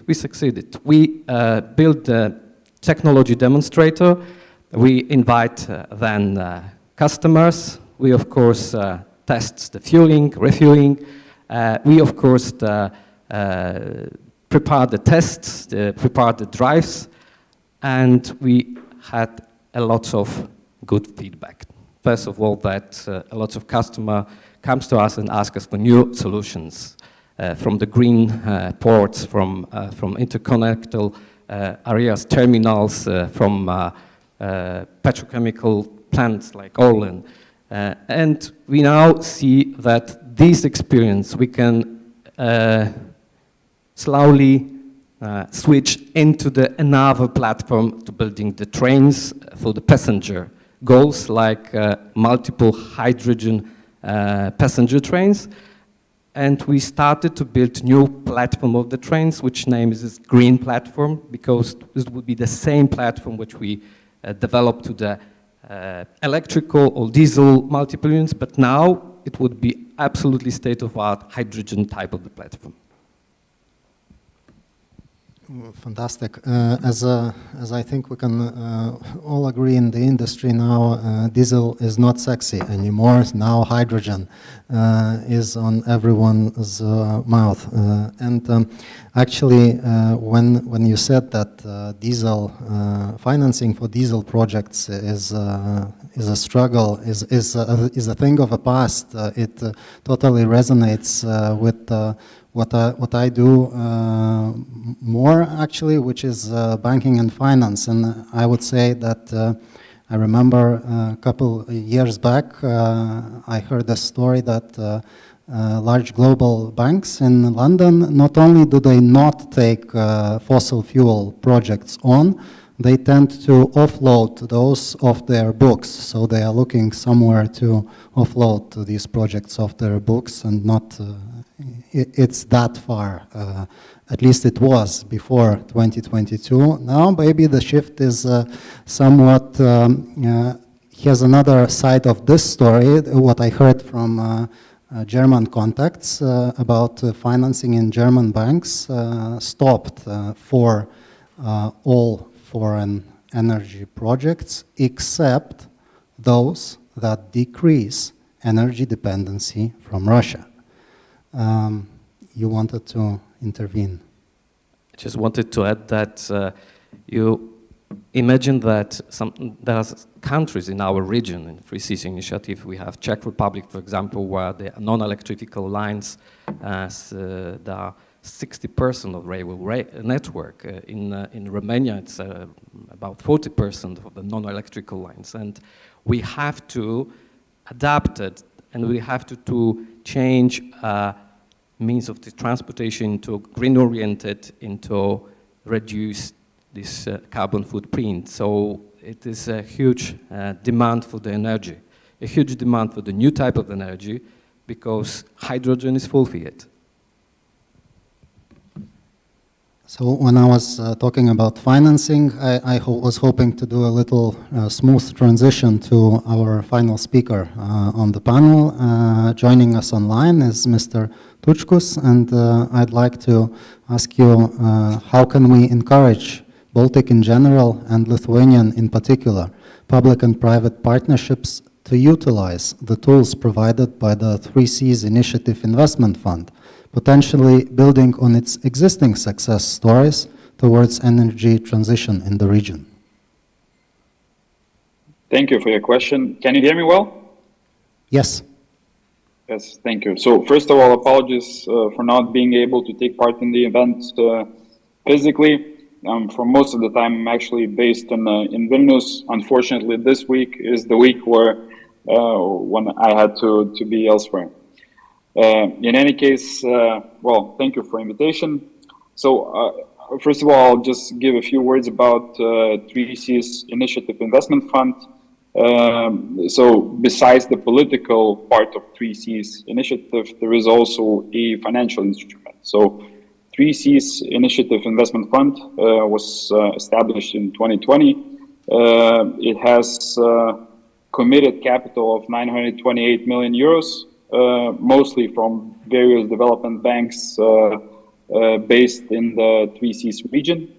And last year, there was also an MOU signed for additional $300 million capital that would be potentially coming from DFC, so American Development Corporation. And so basically, that's a financial instrument that should incentivize and help build up the connectivity in the 3C's region. So far, the fund has deployed or has committed for investments around 70% of its capital, so around a bit more than 600 million have been committed for various projects. And these projects are infrastructure-related projects. So the projects such as transport, digital infrastructure, and energy. So energy indeed is moving towards much greener energy, although actually the fund, the 3Cs fund, is not bounded to invest only into green energy. So gas, in some cases where it is seen as a transitional fuel, can be also an object of investments. And actually in some countries where gas penetration is still relatively low, there is a potential for increase in demand, mostly driven by the power sector, can still attract actually financing and also external financing. Nevertheless, so the two investments that the fund has already completed was in the renewable energy sector, a company called Chancellery, which is present all across 3C's region. It is a PV developer, so photovoltaic energy builder across the region. Unfortunately, so far it has not found suitable opportunities in Lithuania, although it is present in the markets nearby. So Estonia has attracted, or Chancellery has been awarded with the feed-in tariff or feed-in premium tariff in Estonia. So that's the closest market where it is present. And recently the fund has also closed a transaction in Poland for another renewable energy developer called R Power, which is probably the largest developer of photovoltaics energy in Central Europe. So looking at those two cases, what is actually important for most of the investors? So there are actually three components that are important. So first is the potential demand, and we all see that demand is there. I mean, every country in this region is somehow solving its issues, and renewable energy is helping to solve those issues. So in Poland, we see a transition from from coal to renewable sources, while in Lithuania, there is another issue that the country has been solving for the last 10 years, is basically filling up the gap of domestic generation. And from that perspective, Lithuania, as well as other Baltic states, are also very attractive from a potential demand. The other a very important component for any investor would be regulatory stability. So one of the things that all of the investors look at is the possibility of their investments to be generating the returns and to be basically to be able to compensate themselves or to be paid back. And in this respect, well, again, every country has its own issues, and they are solvable, and we have seen those transitions all across the region. So, but just generally speaking, that's one of the key factors, basically, that any investor, foreign investor, would be looking at when assessing the country.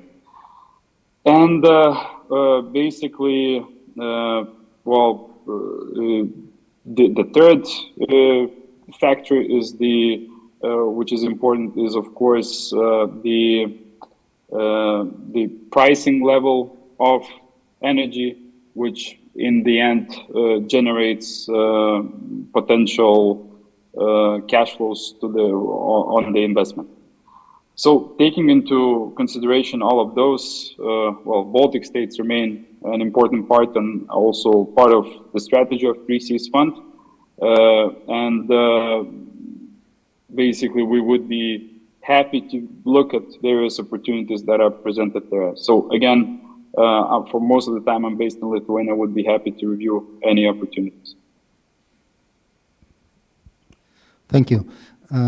After asking everyone individual questions, I will now ask a more general one, and whoever from the panelists would like to intervene, you are welcome.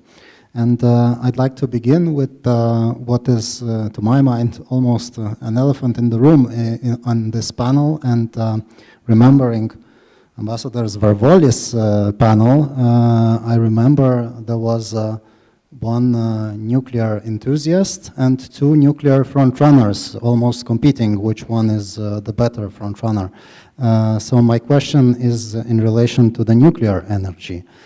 With Germany having switched off last nuclear power plants, small modular reactors are finding their way into the EU. For example, Estonia and Poland have just identified locations where such reactors can be placed, and finally, Lithuanian experts recognize the country's new energy strategy will have to include nuclear energy.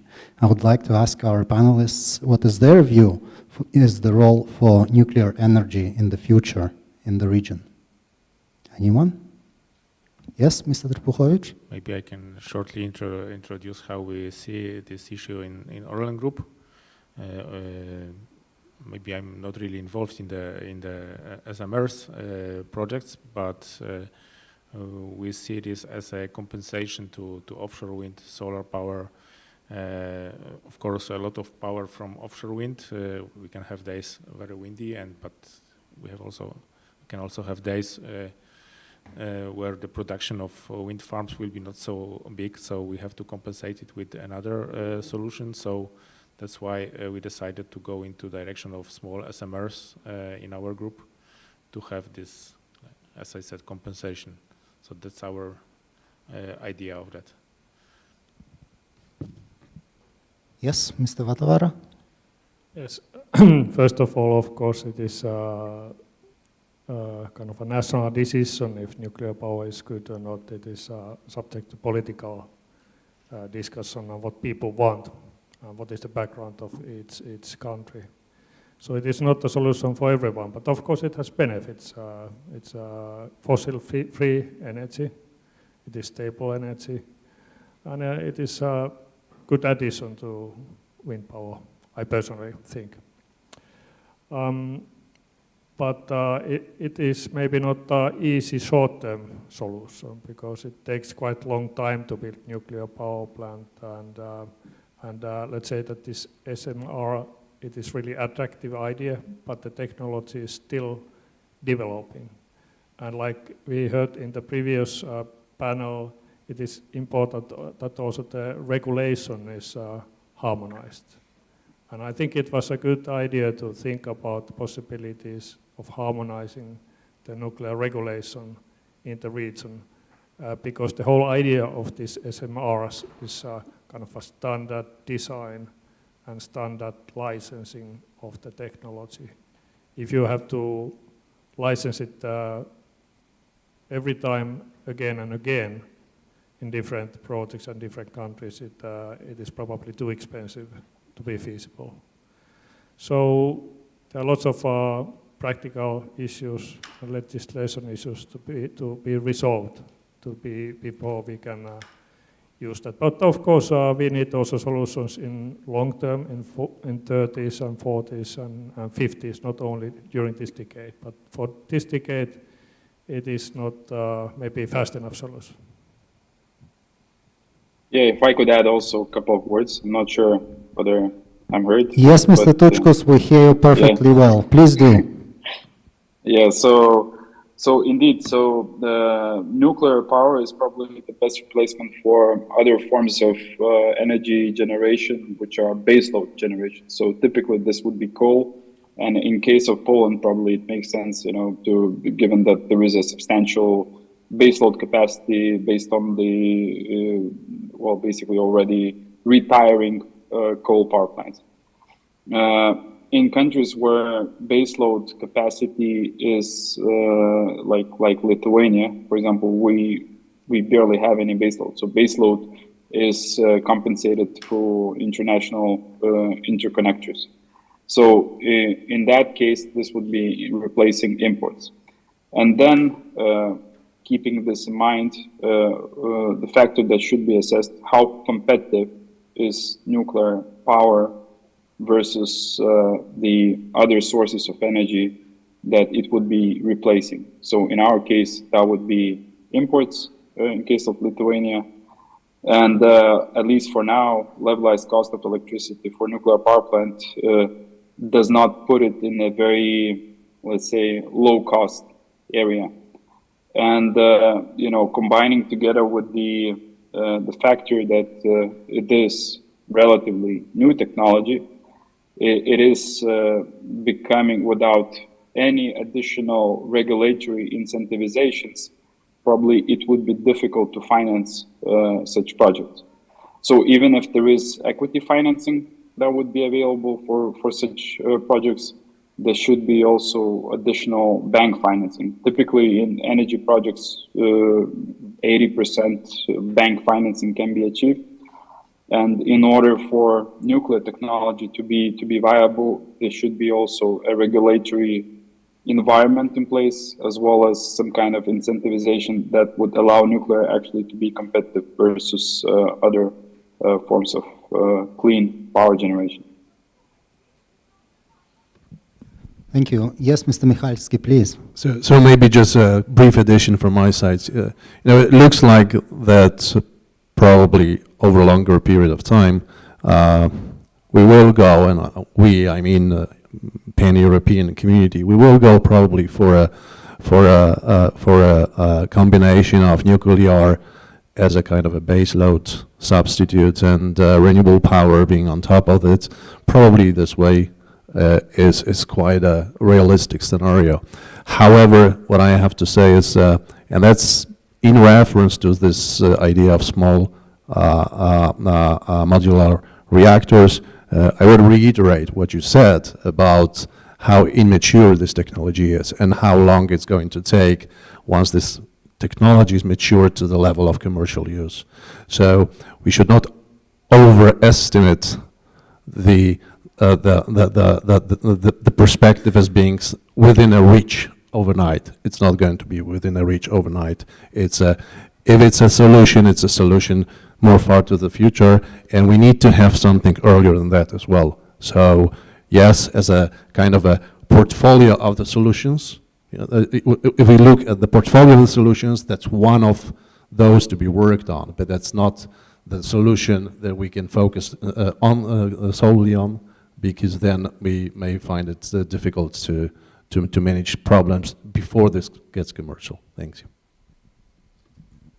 Excellent, thank you. Great insights on this point, and I'd like to pick up on what Mr. Vatavara said on the harmonization of regulation, and on what Mr. Tuchkus said on the financing of nuclear sector, and ask a twofold question our panelists. First, what is the role for the regulator in general across other energy sectors? How can the regulator facilitate cross-country private and public partnerships in renewable area? What kind of support governmental bodies may offer to the private sector? And the other part of the question is in relation to financing and subsidies. What Mr. Michalski said earlier, offshore wind is an expensive mean of energy. So maybe you have some insights on how do you plan on making your clean energy investments profitable. As we know, this first tender for the Lithuanian offshore wind farm is running without subsidies currently. What are your perspectives on the subsidies front then? Would anyone want to intervene here? Yes, Mr. Michalski, please. So maybe I'll start. Yeah, sure, thank you. I'm not sure whether I would like to say about subsidies. This is a public aid, but the form of this public aid is more in the certainty of revenues rather than the absolute level of revenues. So from the perspective of investors, it's like kind of a long-term certainty for those revenues. And also from the economy's perspective, from the government's perspective, also it's exactly the same. It's also a kind of a hedged source of energy. So last year showed us how volatile energy market can be. And it can be both ways, upwards and downwards. And massive investments, if they need to rely on that level of uncertainty of what revenues might be actually generated by those assets, I think it's very difficult to make a positive decision being fully exposed to this level of volatility. And if we look at the prices last year, obviously one could say that, yes, for the developers, for the investors, that would be great. Well, it could be great only short term, but then the regulation kicks in, which actually cuts in those, or cuts off those excess revenues, or even more than that. So it's not great, really. This level of volatility is not great. So I would say if we are to compete with cheaper technologies, and I will reiterate, I think, based on our portfolio, we can see that offshore wind is more expensive than onshore wind, for example. So if we were to compete with offshore wind project, which takes several years to develop, with much higher unpredictability in terms of what the market is going to be once I have it commercial.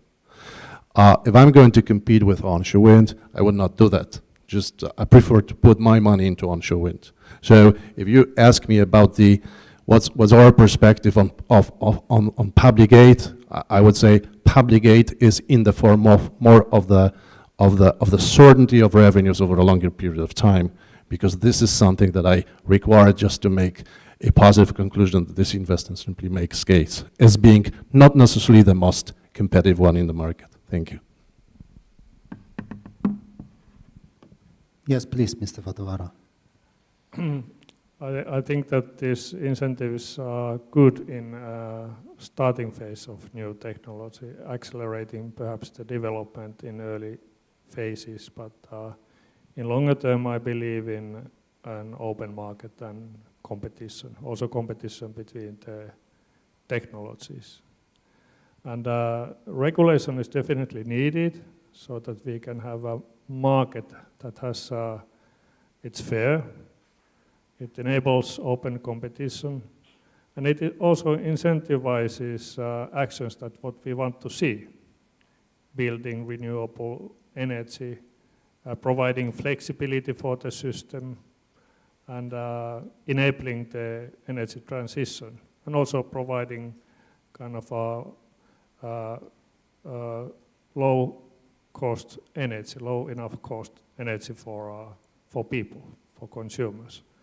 So it has many objectives, and from the investment perspective, it is really important that this regulation is stable and predictable and friendly for investments.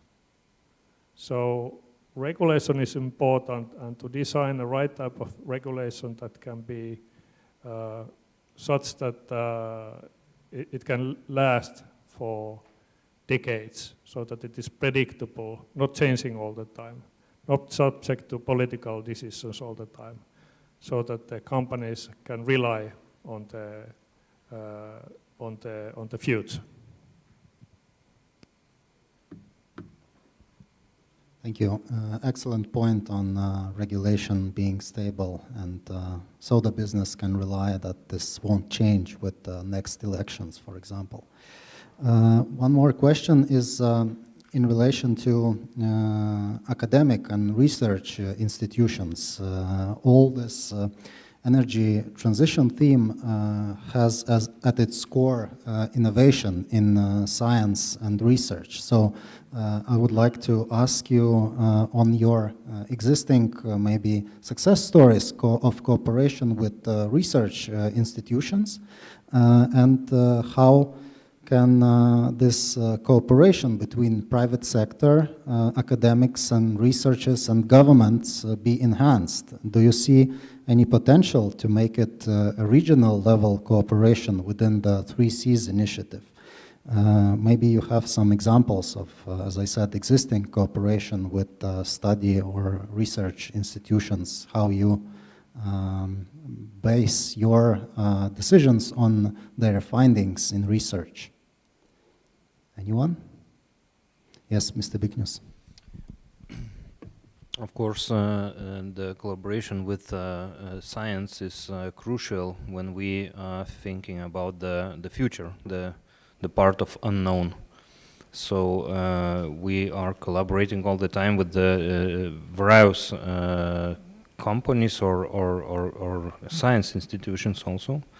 One of our main tasks is to be sure on how can we behave with our transmission system, talking about hydrogen. So we were conducting the study with Lithuanian Energy Institute to find out how the hydrogen actually affects the metal specifics of the pipes, and how it can behave, and which consequences it can have. So for us, it opened some vision of how can we behave in the future, which percentage of the hydrogen could we blend if we do that in the future. So that eased our way. Also, when we are thinking about the transition, about the new energy, the matter of experts and of the specialists is also crucial. Engineering is the science of the people that have some specific possibilities to read the information, to pay attention, and to be stable. So it is difficult now, especially talking about the math skills and other issues, to have students that are they have sufficient capabilities of those mathematical issues, and that's where we pay attention, trying to attract the young people to the university to study engineering, because we can think a lot and make different visions, but somebody will have to implement them. And if we will not have people that understand what does mean Reynolds or how to calculate the ohms, so it will be a disaster. And the situation is not getting better at the moment. And I know it's not only Lithuania; it's the whole Europe. So we should encourage people, also young people, to do their job. And to prepare for the future, because it will be no fun if we want to be self-sufficient, if we want to have the stable systems, if we want to use what society has brought up until our days. We want to use that for the future, so we have to develop the science in this part, in the engineering part also. So that's why our company pays attention also. That's important for us. Yes, Mr. Bończak. Maybe you can also give your perspective. What's the situation in Poland with respect to what Mr. Vilnius said just now on students in engineering? Well, I would like to say that we are fully dependent on the new generation of engineers, especially research and development. It is the crucial our technical department. Without the support of the technical university as well, we could not invent it. We are looking, of course, for the cooperation not only in the Poland but in the regional country. This 3C initiative shows us, for example, that we are much more effectively cooperated with such university like Sofia University or even in Bucharest. Yeah. For our perspectives, it is not only the building the train. We of course wanted to improve costs of the product, especially if we're discussing about the hydrogen trains. In comparison to the diesel, in comparison to the battery, we saw that in the LCC cost, that means that if we calculated lifespan of the exploitation time, we will going to the conclusion that the difference is huge. Yeah? And we wanted to improve it. We are looking for the new solutions in the area of the fuel cells, in the membranes, to replace some very expensive elements like platinum, like iridium, metal. So this is a crucial part of our work. Imagine that train vehicles consist of 17 or 25,000 pieces, yeah, and altogether must be very good joint and integrated. So I fully confirm that cooperation with the university, technology university is a crucial part of our business.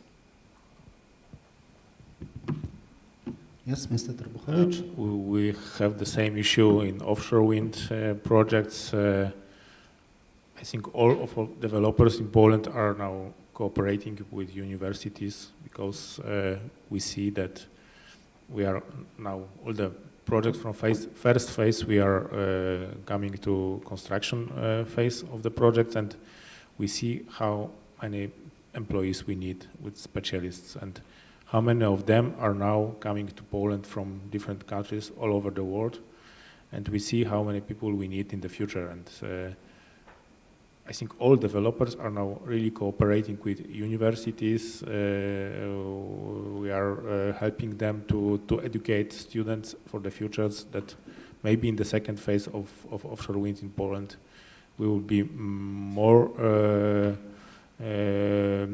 open for students from Poland. And in Poland we have students also from all over the world, like in Maritime University in Szczecin. I think more than 50% of students are from Ukraine, for example, yeah? And they will work. A lot of them will work for Polish companies. So that's the future, yeah. So business have to cooperate with universities. Otherwise, we will not have enough employees. Thank you. Excellent. And we are somewhat running out of time now, and conscious of the time, I thought maybe we would open the discussion a bit and ask the audience. Maybe there is a question or two from the audience. Anyone? Yes? Yes, Minister, please. So thank you for a very nice discussions, very fruitful discussions. But I would like to intervene and to make a remark concerning stable regulation. I would say nothing is worse than a stable regulation, because regulation should be dynamic, which would meet the needs of the market, needs of investments, of investors. Therefore, I would suggest that we need a harmonized regulation in a three C's initiative countries concerning issuing the permits, concerning environmental requirements, etc. But I would encourage regulators to be dynamic and to listen to the market, listen to the industry, and then meet the demand, meet the requirements, how to invest into the transition, because what we see from regulatory perspective that usually regulators are very conservative concerning the regulation of the market. But we need a completely different approach. We need a dynamic, a modernism in a regulation as well, to have incentives for industry to invest and to give them some freedom to invest into transition. So that's my remark more. So please be cautious saying that we need a stable regulation, because sometimes it doesn't meet the needs of the market and needs of the industry. Thank you. Good point. Would anyone want to answer that? Or okay, Mr. Vatavara, yes, because this was your point, yeah? Yeah, I think I need to answer. So I agree that maybe we are in a new situation, and the old regulation that what we used to have is maybe not enough. And we need to understand that what are the needs of the future energy system. They're probably different from the past. So I agree that it has to be dynamic at the time, but also in the design we should be able to design a long-term solution for regulation, because investors don't like the idea that they can rely for the regulation for only next 4 years, for example, the political period. Instead, they want to have the investments are typically made for 30 years or 20 years. So the regulation has to be predictable for that period at least. But I do agree with you that definitely in many countries the regulation is still built for the old energy system, and it is not sufficient to incentivize the new development what we want. Thank you. Maybe one final question from the audience? Anyone? No? Okay. Fantastic. Then we will conclude. We've heard some excellent insights from you gentlemen on the panel, and I particularly liked the point about oil refinery being powered by wind energy. This is maybe somewhat a paradox, but then but then, as we know, Orlen is the greatest taxpayer in Lithuania, so we are enthusiastic about that here in Lithuania. We also heard excellent remarks about how you can be successful in various areas as long as these areas are a coherent system of units in different areas in energy. And we had this interesting discussion about regulation, which may easily continue during this reception. And I fully realize that these concluding remarks are what stands between us and the reception. So I will not prolong this any longer. And I would like to thank our panelists, and please join me in giving them a round of applause. Thank you.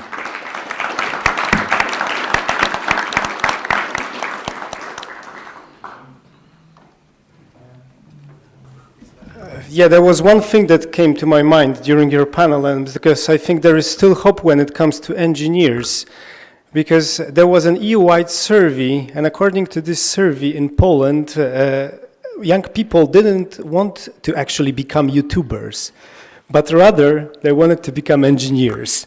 So, gentlemen, thank you for this fascinating journey through the whole energy production value chain. Thank you, panelists. Thank you, keynote speakers. Thank you, moderators.